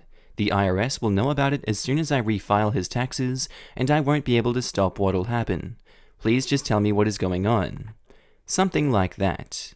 So, she finally texts me back this 2-page text message where she informs me that her attorney has advised her not to speak to me about the return again. She said she felt threatened and was going to take the steps needed to protect herself. I was mad and a little peeved, but I stopped texting her as I began preparations for talking to my own attorney and getting things handled. A small part of me thought that I needed to have my ducks in a row before going that far, so I grabbed all the documentation I had from my father. I called a buddy who has a lawyer friend. Thankfully, she was in the same room, and he hashed it out. Turns out, I'm actually not the legal representative. You see, I had a document that I thought made me the representative of the estate, but what the document actually was is a summary of administration. Basically, I had legal control over his bank accounts and other assets to distribute. I thought that made me the representative, but it didn't.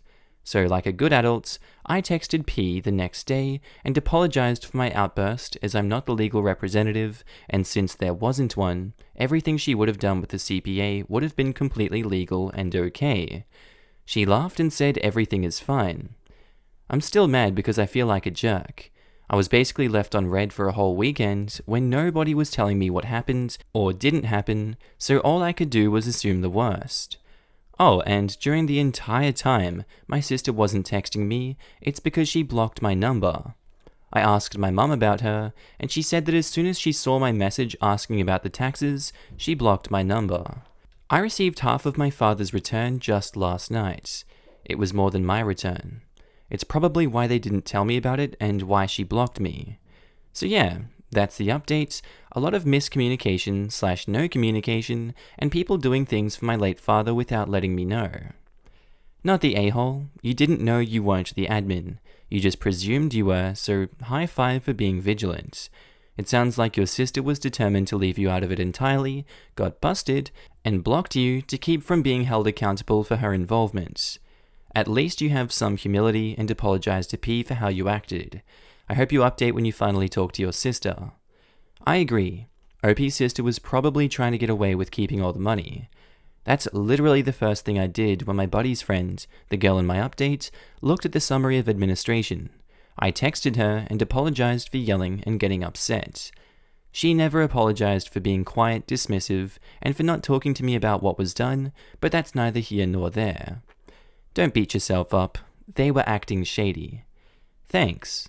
It isn't like I was looking for something like this to happen. I thought I was the rep, so it would have been my business to know. Then my sister just has to up and block me on the phone without any sort of communication. I literally had nothing else to do but assume something shady was going on. I feel like she thought she was doing something wrong and got caught. If she knew she did nothing wrong, why block you? Why not communicate? My real source of confusion was, say I was representative and say she and P fraudulently did my father's taxes, did she think blocking me on the phone would make it go away? The best example I've ever experienced of the head in the sand analogy. Her blocking you was a way for her to avoid hearing anything about it. I doubt she thought it was going to stop you from doing anything. Not the a-hole. Situation would have been sorted out if either of those two idiots could have answered. It's clear your sister tried to steal from you though. Right? If someone would have just talked to me, it would have been figured out and done in 5 minutes. I think they did it behind my back for a reason. Of course they did. They were trying to claim all the money for themselves and hoping you wouldn't find out. Your family seems terrible. It was a terrible experience all around. Sister lost the will and didn't want to deal with all that was happening or lose her job. I lost mine due to being in Florida for so long, so she left. His mother left 4 days before he even died. They all wanted to know what was going to happen to his stuff. Other family didn't even bother to show up.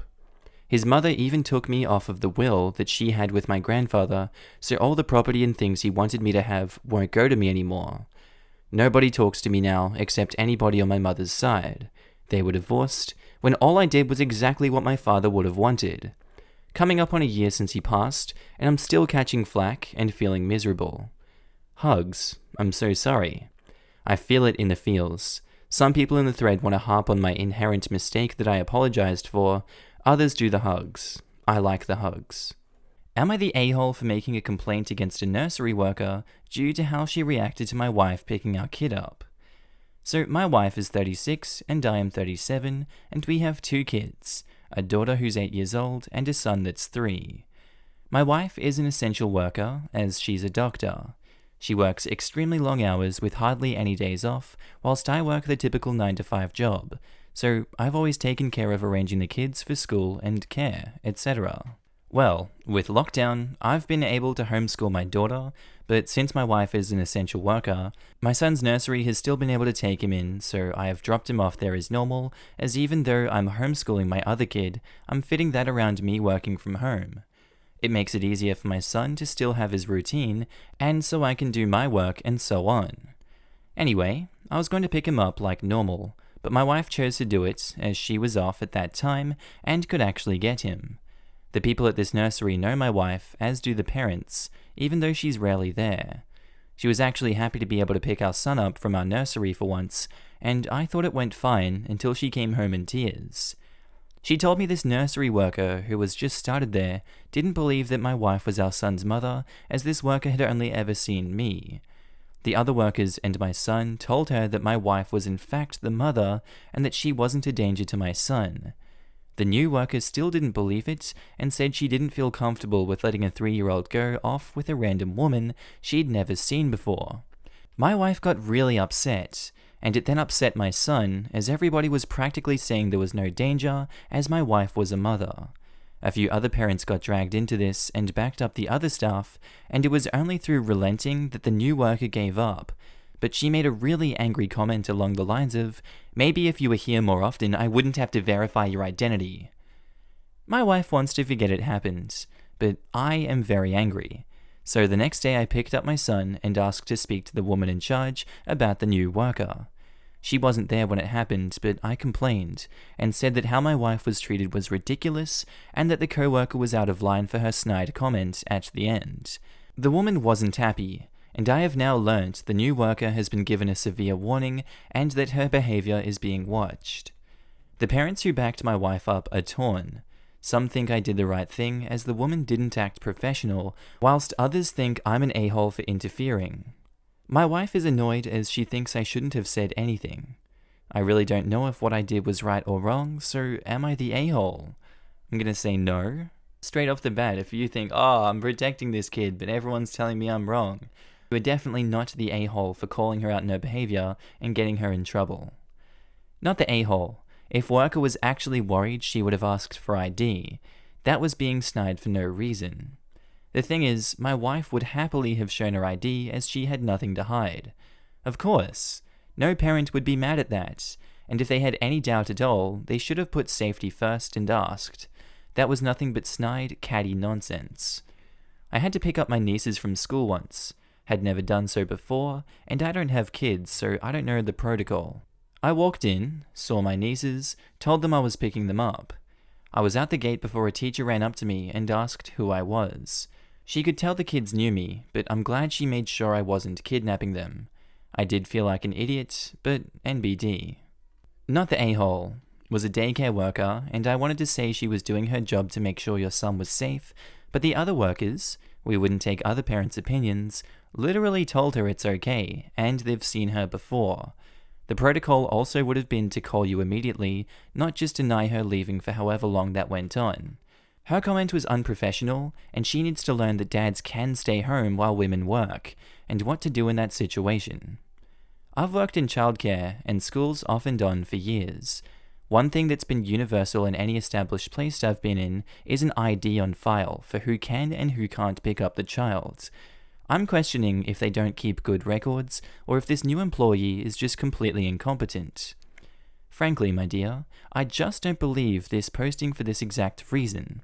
It sounds like there was no protocol, and just a bunch of parents and workers scrambling around without paperwork, verification, or the desire to call OP and verify. Same here. It just doesn't make any sense at all, really.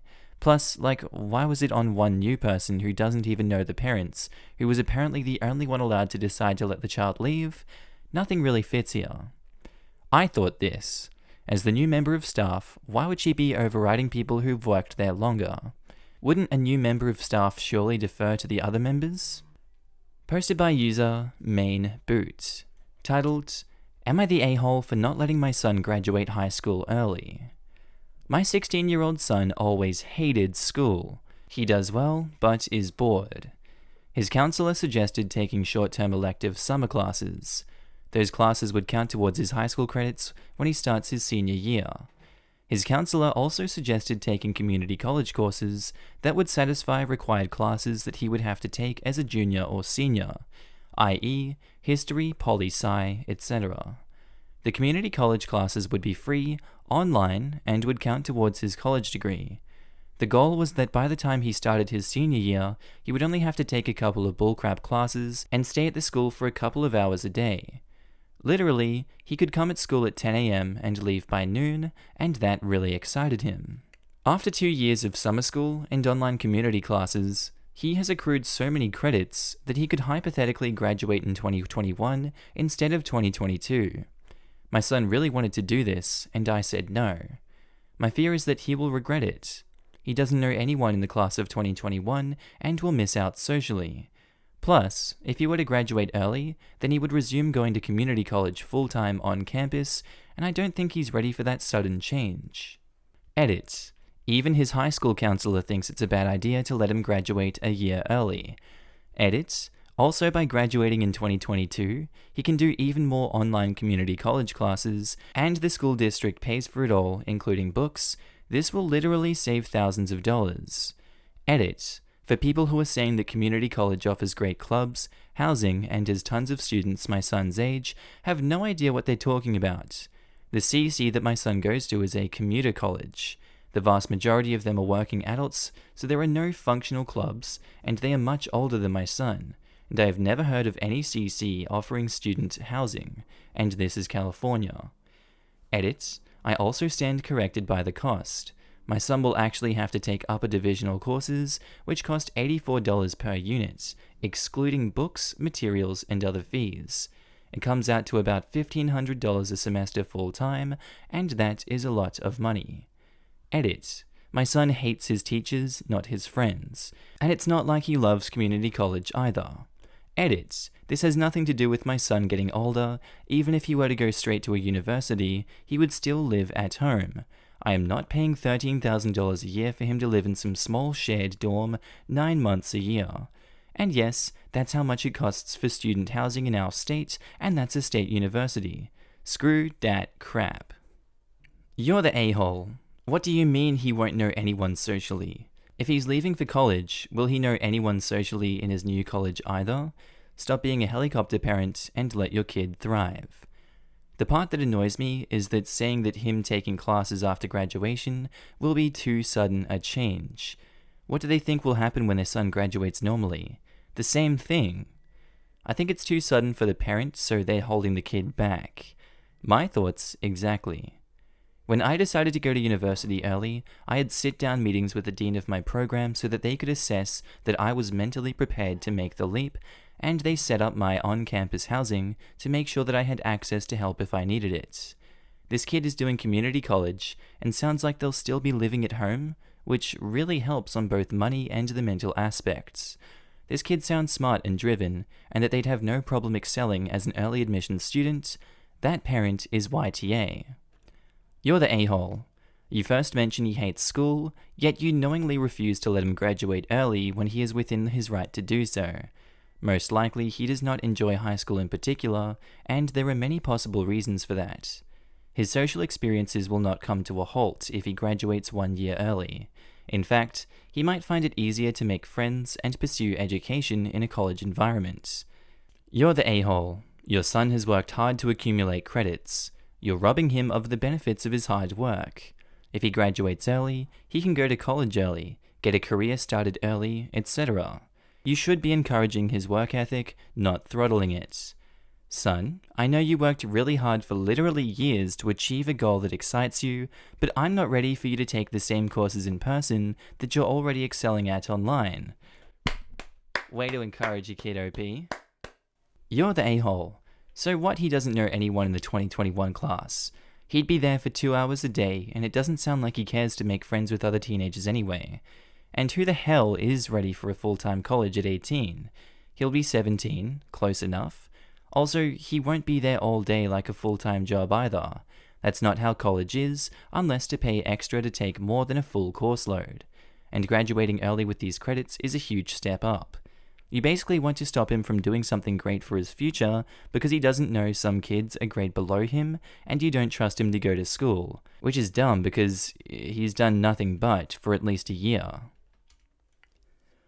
Posted by user No Baby Room, titled, Am I the a-hole for not wanting to share my room with my future nephew? So I'm 21 male and my sister is 18 female. The day my sister turned 18, she moved out with some friends, and they all share a small apartment together just a mile away from us. I, however, stayed because my college was close to home, and I wouldn't waste much on living expenses.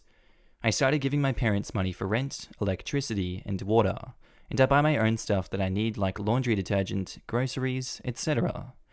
4 months ago, my sister came out and told us she was 2 months pregnant. My parents were obviously disappointed, but they hid that from her and offered to help in any way with the baby. And they've been doing pretty much everything. They've gone out and bought baby clothes, toys, a bassinet, bottles, blankets, everything. Now, because my sister lives with other roommates, she said she can't have the baby there with her and her boyfriend, and convinced my parents to let the baby live here since she's less than a 5-minute drive away from us. My parents agreed with no argument, even though they clearly weren't expecting that, and I didn't voice any opinion about it because it's their house and they decide on what they want. However, I didn't know they were planning on having me share my own room with my nephew until my sister came home the other day and started moving the stuff my parents bought into my room. I told her there's no way the baby's going to be in my room. She was confused and said it was obvious the baby would stay in here because where else was he going to sleep? I honestly thought since she'd been needing to feed him every couple of hours the first few months, that he'd sleep in the living room with my sister, and then when he started sleeping through the night, he'd stay in my parents' room. Theirs is a lot bigger than mine anyways. To be honest, it bothered me that nobody even asked me permission or how I'd feel about that, and just assumed I'd be cool with sharing my room with a baby that's not even my responsibility. I flat out told her no, and took out all the baby's stuff. Of course, she gets ticked and goes crying to my parents that I'm being mean and unsupportive of her pregnancy. My parents say I should give up half my room for the baby because family take care of each other, but yet she's happy to dump her baby here instead of finding a new place to live.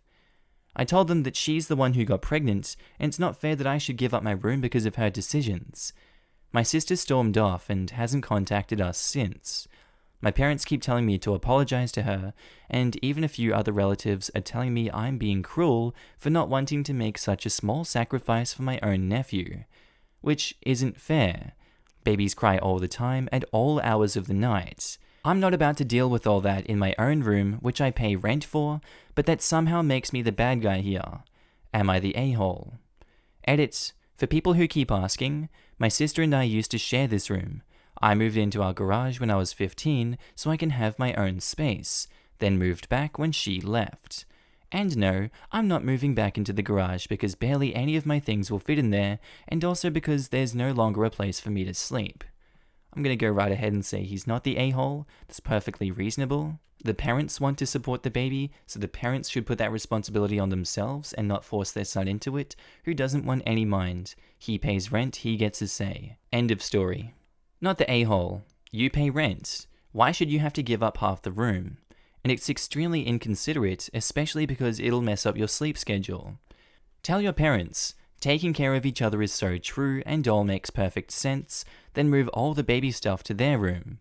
Tell your parents taking care of each other is so true and makes perfect sense, and that's why sister should be here to take care of her kid instead of pushing it off on her brother, not the a-hole. But honestly, OP is already paying rent. It might make more sense to just make an agreement with his parents to not pay rent, but all his other expenses for the next few months, so he can leave before the baby arrives. I doubt that his parents will not stop their daughter from putting her baby in the room with him. I also doubt that OP will not be expected to help out. If he stays now, it's likely that she is going to get mad and expect him to watch her kid at a moment's notice, just because it's his nephew and he's her older brother. Not the a-hole. Your parents and your sister are being ridiculous. It is the worst possible time to do this, but you need to start looking for your own place. Wouldn't be possible, unfortunately. I'd barely make enough to afford a one-bedroom if I worked full-time, which I can't do because of school. It just won't be possible until I get a better job after graduation. Info. Can you and your sister swap places? Keeping mummy and baby together are paramount, of course, so everyone keeps paying the same amount of rent, but sis keeps her friends and now has built-in babysitters since family looks out for each other, right? By the way, not the a-hole. Everyone aside from you is cuckoo bananas for thinking it is acceptable to force you to be the parent. I would move to off-campus housing. 2 to 3 roommates is better than raising a baby. Your sister's plan is proof in the pudding, since she's abandoning her kid to family. Seriously, this seems like the better bet, OP. Even if you win the battle for your room, having a newborn in the house and your sister staying elsewhere means you've lost the war. Get out however you can before this baby arrives, unless you are okay with being the childminder, not the a-hole, obviously. Posted by user Lark Bottom, titled, Am I the a-hole for finishing my sister's wedding cake? So, my sister had a small informal wedding recently, and I stayed over at her place the night of. Basically, it turned out that only a small amount of the wedding cake was actually eaten at the event, and she put the other 80% into the fridge. I stayed up late and got stoned. I ended up eating the entire cake. The next morning, my sister was furious with me and claimed that it was for them, and that I should have only taken a piece, but that really baffled me. Yes, she didn't specify that I could eat her food, but it seemed natural to me that a house guest should be able to help themselves to whatever amenities are available. I refused to apologize, and she's still a little upset with me about it. Honestly, feel pretty stubborn about this one, but I'd like to hear anyone else's opinion. You ate 80% of their wedding cake. Of course you're the a-hole. Control yourself and ask next time. But OP waited an hour, and it was only 3 feet of wedding cake. Oh, I got you, boo. Lol. You're the a-hole. Like, it's super duper clear that you're the a-hole. Guest or not, learn some manners. Edit, eating 80% of a cake is a far cry from helping yourself to the house amenities. Amenities usually refers to things like soap and shampoo, not wedding cake. I agree. Maybe leftovers, a sandwich or snacks, possibly a little bit of cake. But 80% of a wedding cake? Hell no. You've just reminded me. When we got married, we did a cupcake stand with a giant cupcake on top. We brought the giant cupcake home intact and left it with my lovely mother-in-law. The next day, we found my husband's middle-aged cousins had taken it upon themselves to cut the cake and eat a quarter of it. I was so ticked off at the greed and entitlement. We had planned to recreate cutting the cake at a party that night. We ended up turning it around so you can't tell it was mangled from the photos. But ugh, we can. Laughed it off in the end, but I feel the newlyweds' pain here. Clearly you're the a-hole. You are not entitled to just eat other people's food however much you want. And this sucks even more because it's a wedding cake.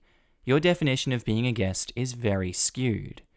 Even if it was a normal cake, this would be the act of an a-hole. That it was a wedding cake just increases how bad it was. Wedding cakes hold sentimental value and symbolic meaning, not to mention the astronomical prices. I knew a couple who saved a chunk of their wedding cake in the freezer for their 25th anniversary and saved up to buy a $1,000 bottle of wine to go with it. It was their wedding cake, not OP's. I'd eat a piece or two of birthday cake without asking or guilt, but I don't know if I would ever even eat one piece of wedding cake without permission.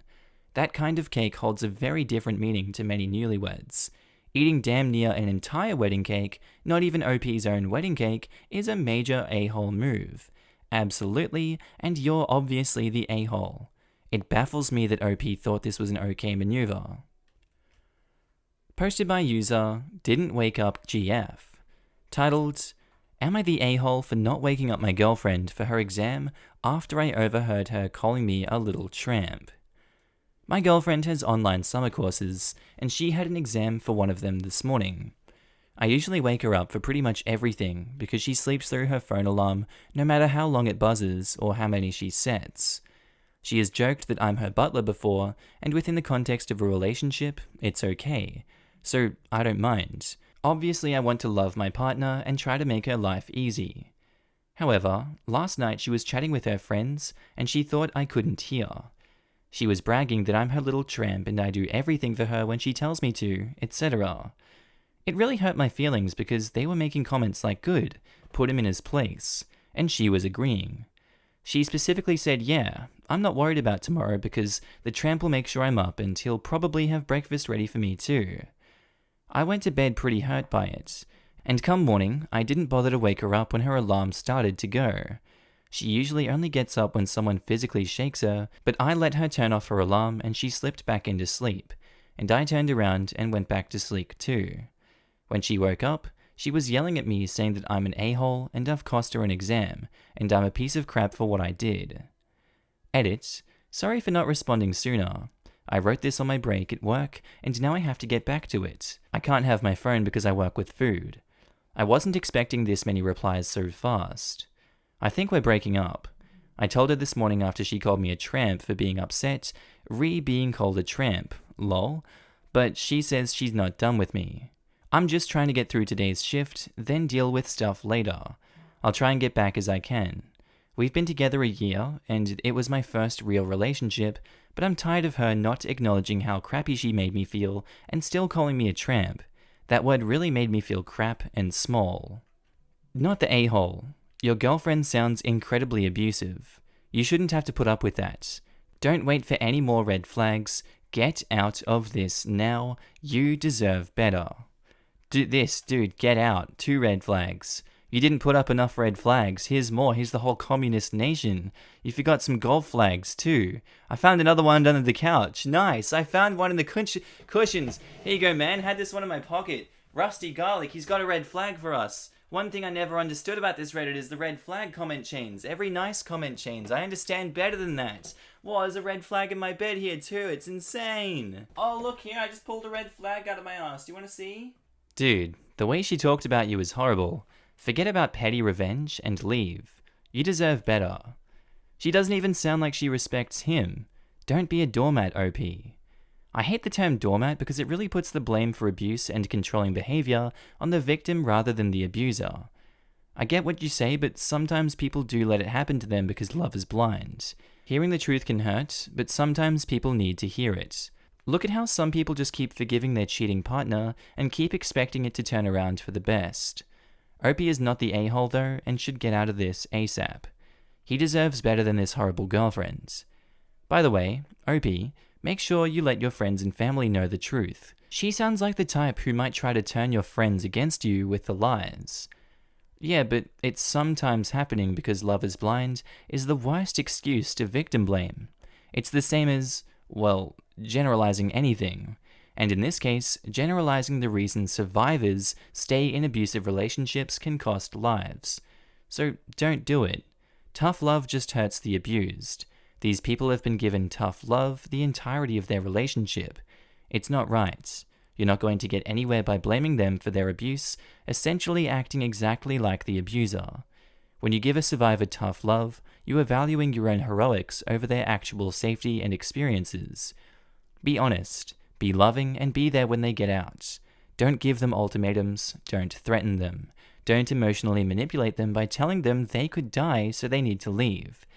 Deep down, they know it's all wrong, and are thirsty as hell for a healthy relationship, and to be treated as a person. You give them what they need.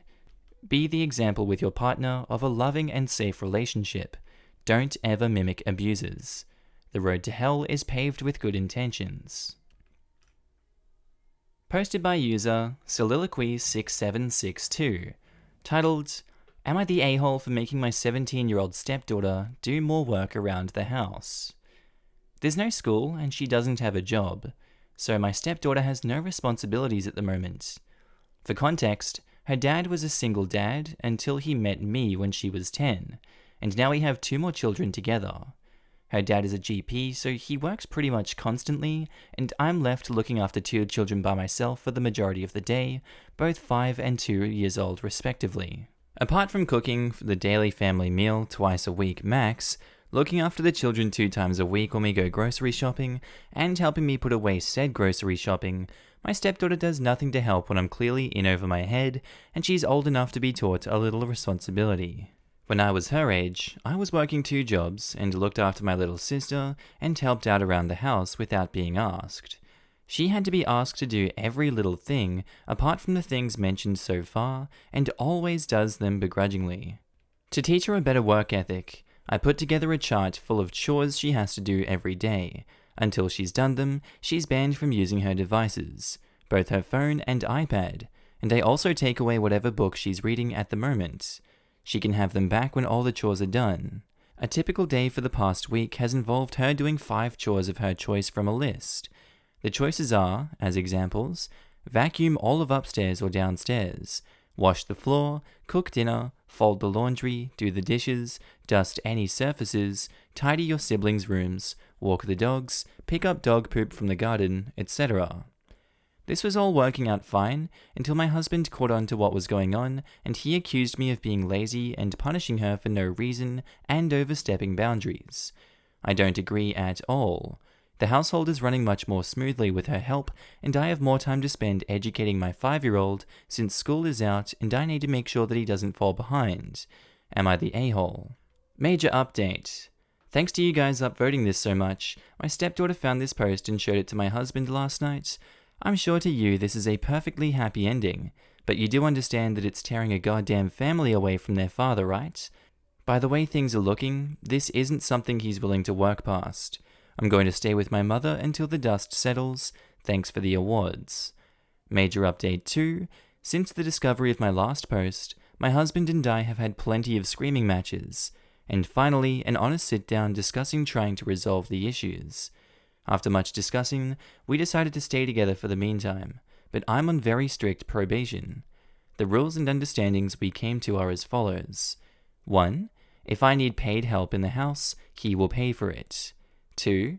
My stepdaughter will not, under any circumstances, be punished by me in any way. He is the sole disciplinarian, and any and all punishments must be enforced by him alone. I'm not allowed to forbid her from using any devices, and if I have any issues with her behavior, I am to voice them to him, but he will decide what to do about them. 3. My stepdaughter will do roughly an hour's worth of chores on all weekdays, and any big chores such as cooking and cleaning whole floors are to be a joint effort. I am to teach her how to cook and help her in the kitchen at all times. 4.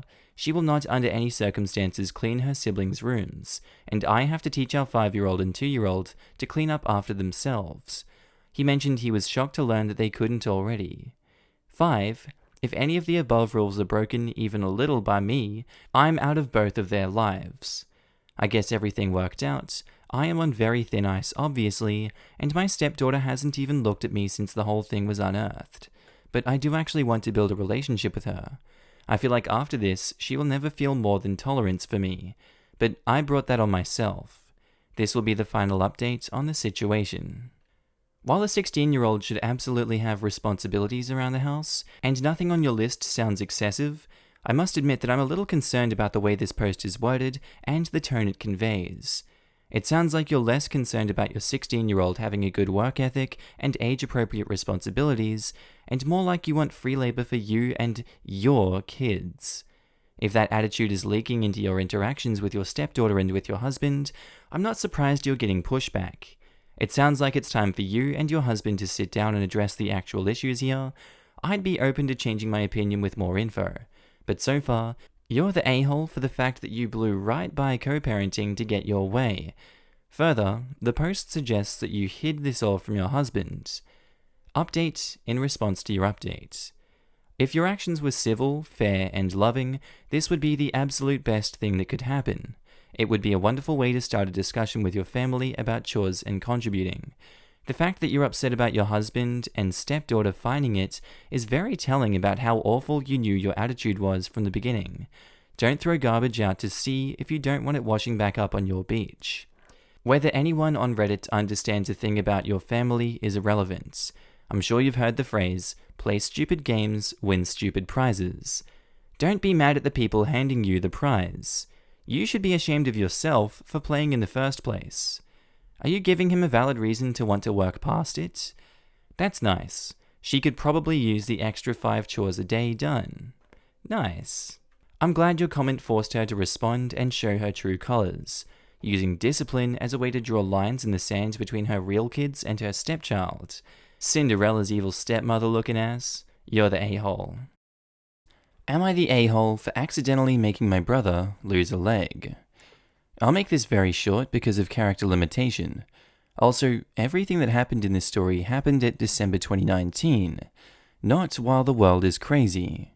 So, at the time, I, 22 female, was pregnant, 19 weeks, and my parents invited me and my fiancé to live with them. They have a big house. Nothing luxurious, but a big house. We accepted because, as first-time parents, we probably would want some help, and some advice from someone who would have 3 children already. And also, my father used to be a doctor before retiring. At one night, my parents received an invitation to go to a social party at one of their friends' house. This friend lived in Africa, and he came to our country every once in a while. At this Friday, he decided to invite my parents to a social meeting, and with other friends, so I was at my parents' home, with my fiancé and my younger brother. We all went to bed, and I woke in the middle of the night with terrible cravings for one specific type of pizza that was on sale, and this happened at almost 2 a.m. I woke up my brother and asked him to go get it for me. This specific pizzeria works 24/7, but they don't deliver. He didn't want to go because he didn't like driving, but I ended up convincing him. I didn't want to send my significant other because if I needed any other thing, he would be there for me. My brother went to this pizzeria but didn't come back. I tried calling him, but he left his phone at home. After that, I called my parents and told them my brother went to the pizzeria and didn't come back. My parents come back home worried, sick, and asking what happened. At about 6:30 a.m., we receive a call from my uncle saying that my brother was involved in a car accident and we needed to come to the hospital. Getting there, we were told that my brother was stopped at the traffic light, returning from the pizzeria. Apparently some drunk driver was having a race with a friend and ended up crashing into my brother's car.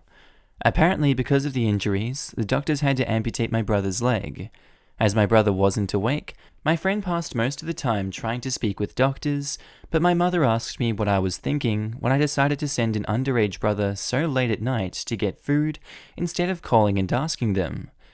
I felt attacked by what she said, and I responded saying that it wasn't my fault that there was a drunk driver, and I couldn't have thought that my brother would take the main avenue back home. Usually my brother uses another way back to our house, but as it was night, he used the avenue. My mother told me that my fiancé and I needed to get our things and go back to our house, because we weren't being sensitive to my brother's situation. Since then, my mother's giving me the cold shoulder and almost doesn't look me in the eyes. Am I the a-hole in this situation? You're the a-hole. Why couldn't you have gone to get the pizza by yourself or your fiancé? It's not your fault that your brother was hit by a drunk driver, but waking your 17-year-old brother at 2 a.m. to go get your pizza is weird to me. Where I live, it would have been illegal for him to be driving that late anyways. I agree as much as I hate to. She was selfish. Pregnancy sucks, but it's not a reason to make everyone do your bidding. Thing though, is she's 19 weeks. She has no need to have a person at her side just in case she needed something, while she sent another one to go grab pizza for her. She doesn't mention having an extremely difficult pregnancy to the extent of warranting such measures. She is completely selfish, waking up and convincing a boy that didn't want to go while letting her own fiancé sleep. I'm 20 weeks pregnant today, and I was not informed that I could not do things for myself and could not be left unattended. I'm upstairs alone. I wonder if I should call my husband to escort me down the stairs. You're the a-hole. Your mother is absolutely right that you shouldn't have sent your minor brother out in the middle of the night for something that you or your baby daddy could get on your own. He told you he didn't want to go, and that alone should have made you back off. She shouldn't be laying in on the guilt, but you aren't entirely blameless in this situation. It's not your fault that he got hit, but it's your fault that he even left the house to begin with. Let's also keep in mind that OP is pregnant. Her legs aren't broken. She could have gone to get the pizza herself. Also, only 19 weeks pregnant, not much further along, like 30 weeks and heavily pregnant. You're the a-hole for sending your brother, a minor, out for your 2 a.m. snack. If it was that important, you could have gone yourself or sent your fiancé, since you're adults. You aren't responsible for the drunk driver being on the road at 2 a.m., but you are responsible for your brother being there. And seeing your edit about how he's insecure about driving and doesn't like it really puts a nail in the coffin for me about who the a-hole is in this situation. Posted by user otherwisearm3, titled, Am I the a-hole for publicly telling my half-sister to stay out of my life? My half-sister has a weird obsession with me. She stalks me on my social media profile and acts like a deranged ex. I'm pretty popular on Instagram, where I also post my art, so making it private is not an option. She's 17 and I haven't seen her in years. The last time I saw her, she was 12, and it was at my grandfather's funeral. My biological father had an affair with one of my mum's friends when she was dying. It was sick, and my poor mum found out about it 5 days before she passed away.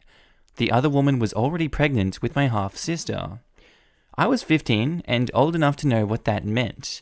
I refused to live with my dad, and the courts allowed it, and started living with my maternal grandparents.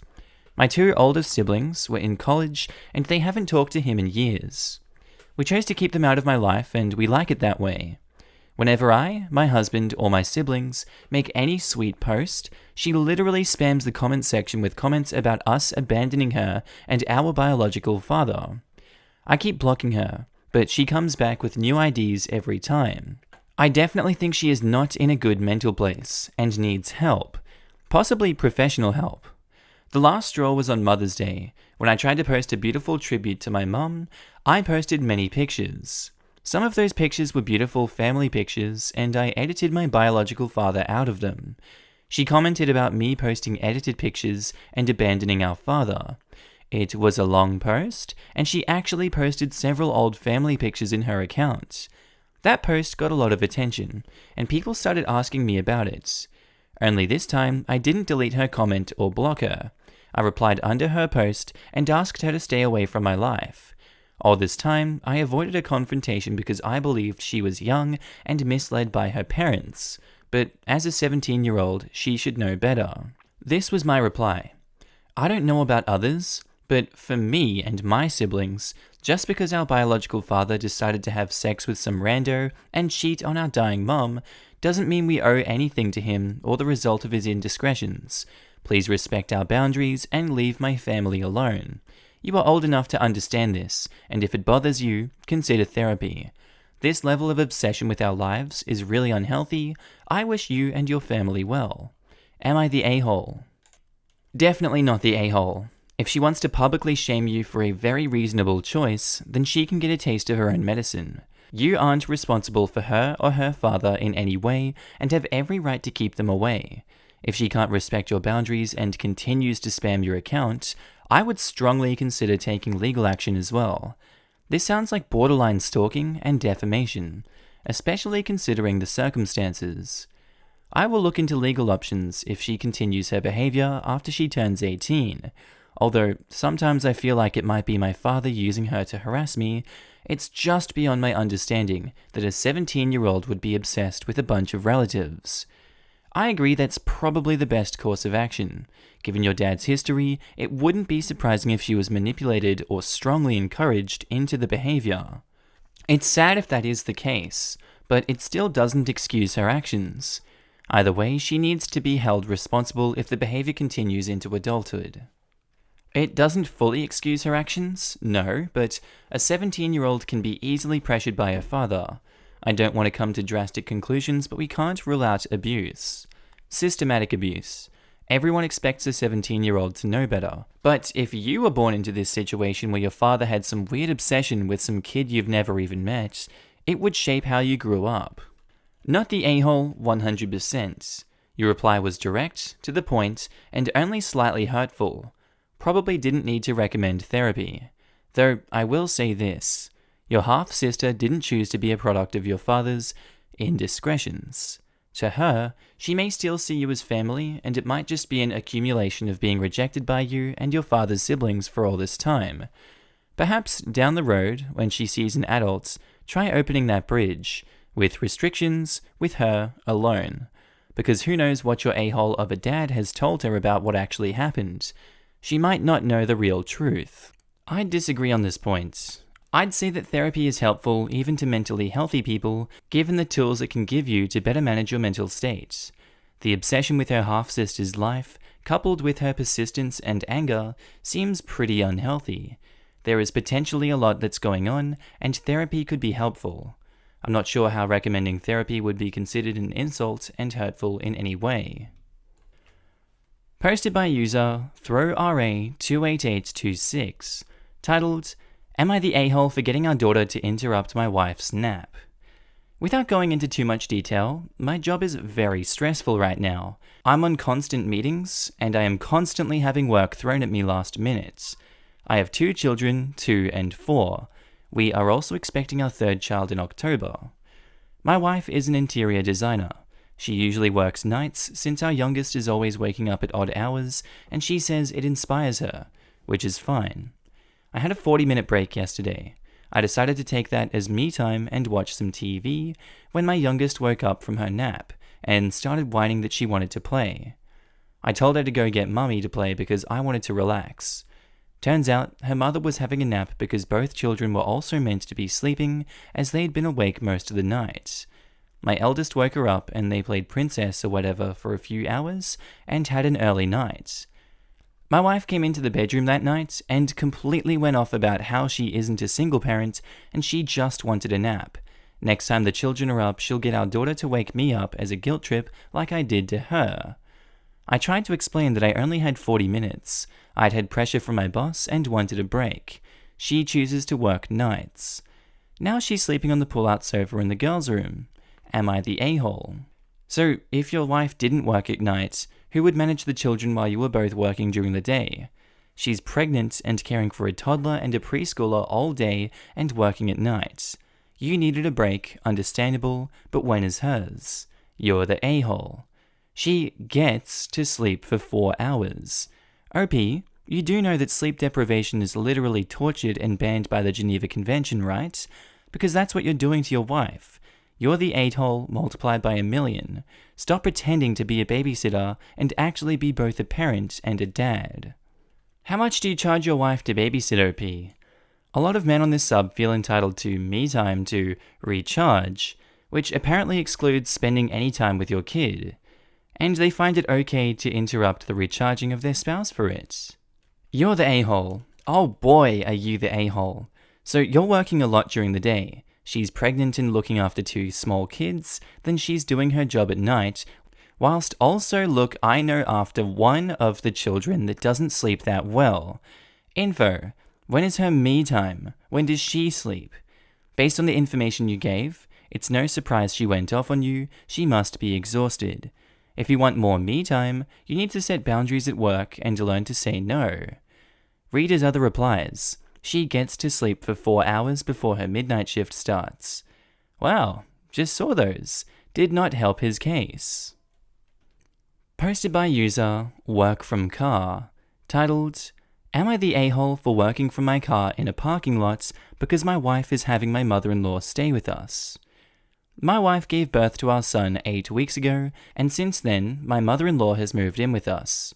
I figured it would be for a week or 2 while she got settled, but it's been 2 months. And that was fine when I could go to work. But now I can't, and I swear to God if I have to spend another minute in the house with her, I'm going to have a psychotic break. I can understand why my wife wants her here, but she is driving me insane. Since I've been working at home, she's interrupted my work at least twice a day to tell me what I should be doing. I've explained many times that I can do chores and take care of our son after I'm finished with work, but she continues to interrupt.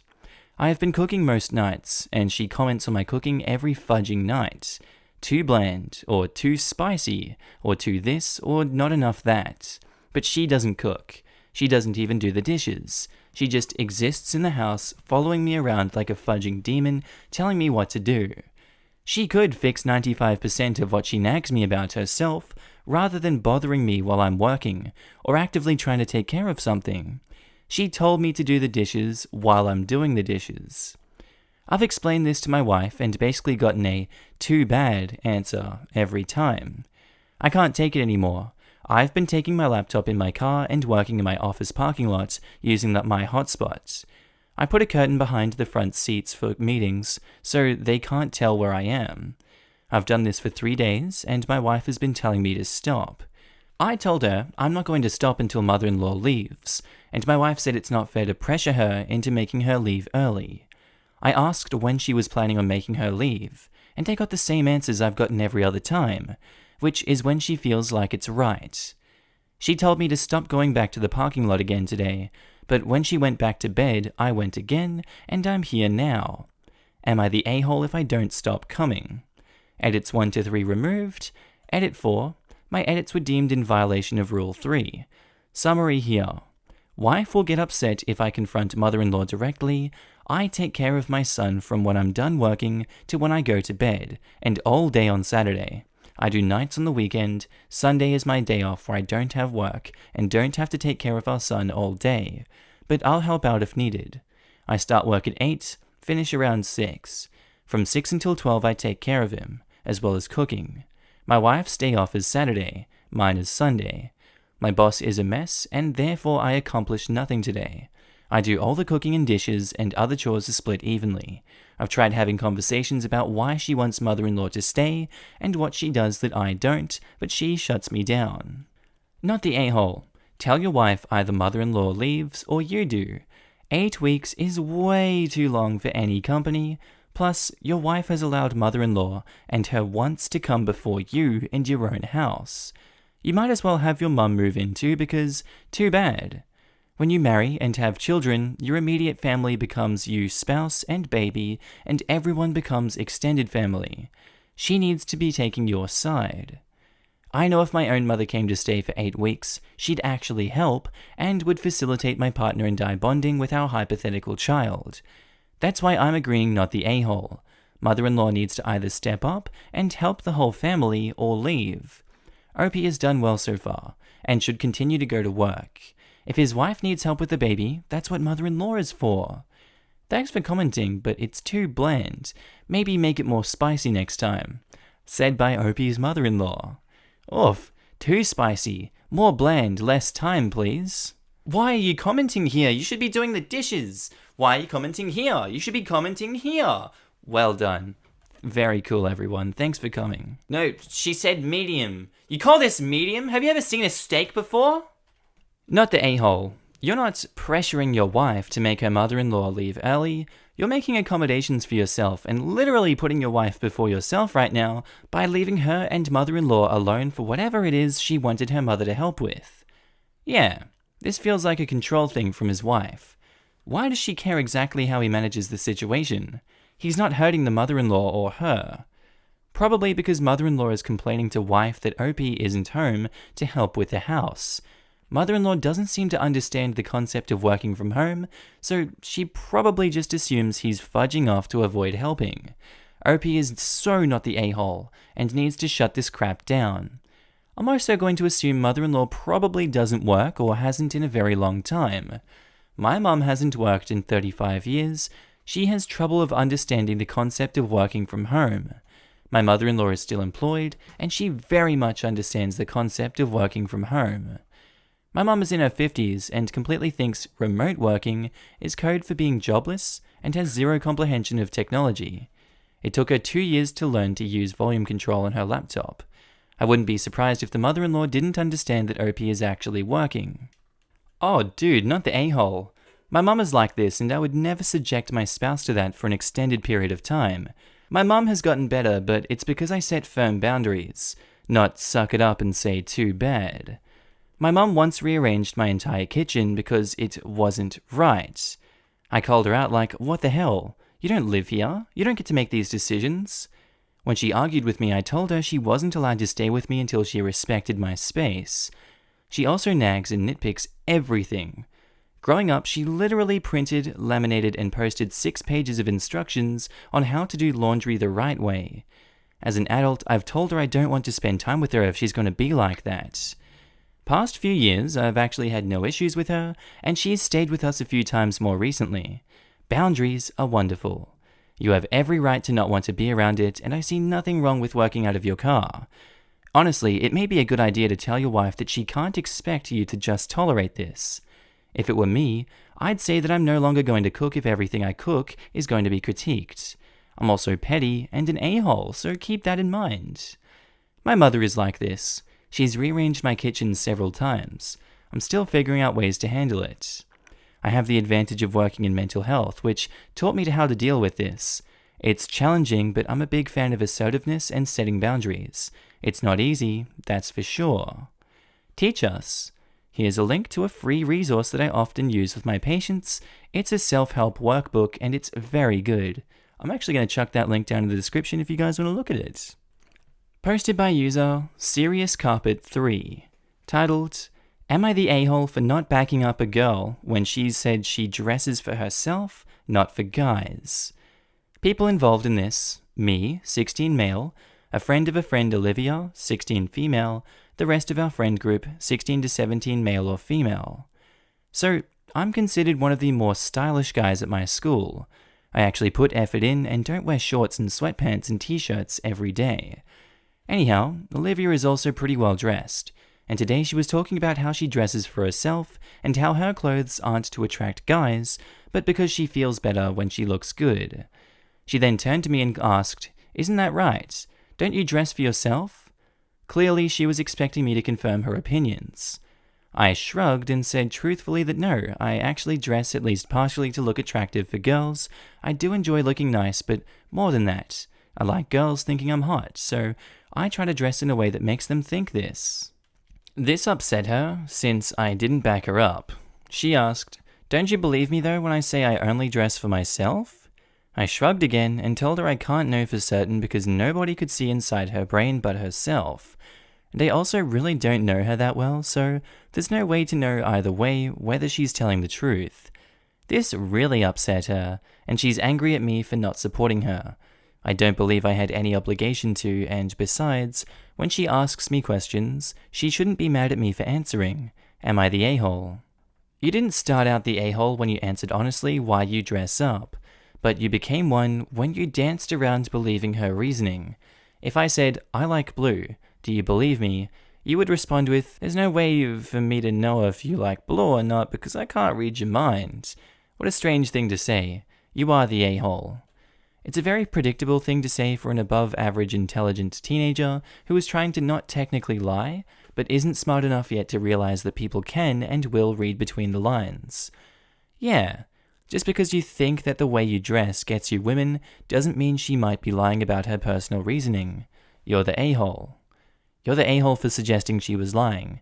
You're the a-hole for not the first answer but for the second. You answered the first truthfully for yourself, and that's fine. Not backing her up on the second question was unnecessary. You essentially said she could be lying. OP doesn't know this girl, and gave a non-committal answer to her, "Don't you believe me?" To be honest, this Olivia sure seems to care a whole lot about what other people think of her, judging by this conversation, so I think she might be lying even to herself. OP casted unneeded doubt on someone else. How is being truthful about your feelings when somebody explicitly asks for your opinion unneeded? Contrary to the rest of the responses, which I'm surprised about, not the a-hole. You're right by saying she is the only one who knows her reasoning behind why she dresses the way she does. Her question seems a little odd, and I don't think you should have to automatically validate her feelings just to appease her. I don't see it as you assuming she's lying, just that you don't know her intentions. There's nothing wrong with questioning someone's intentions. This is one of those real-life versus technically correct things. Is OP technically correct that he doesn't know for certain? Sure. Is it still a dick move that you cause a problem for no reason? Absolutely. You can do this whole technically I don't know for sure thing with anything. But even if she hypothetically was lying, it has no bearing on OP. So the polite thing to do is say that you don't assume she's lying and move on.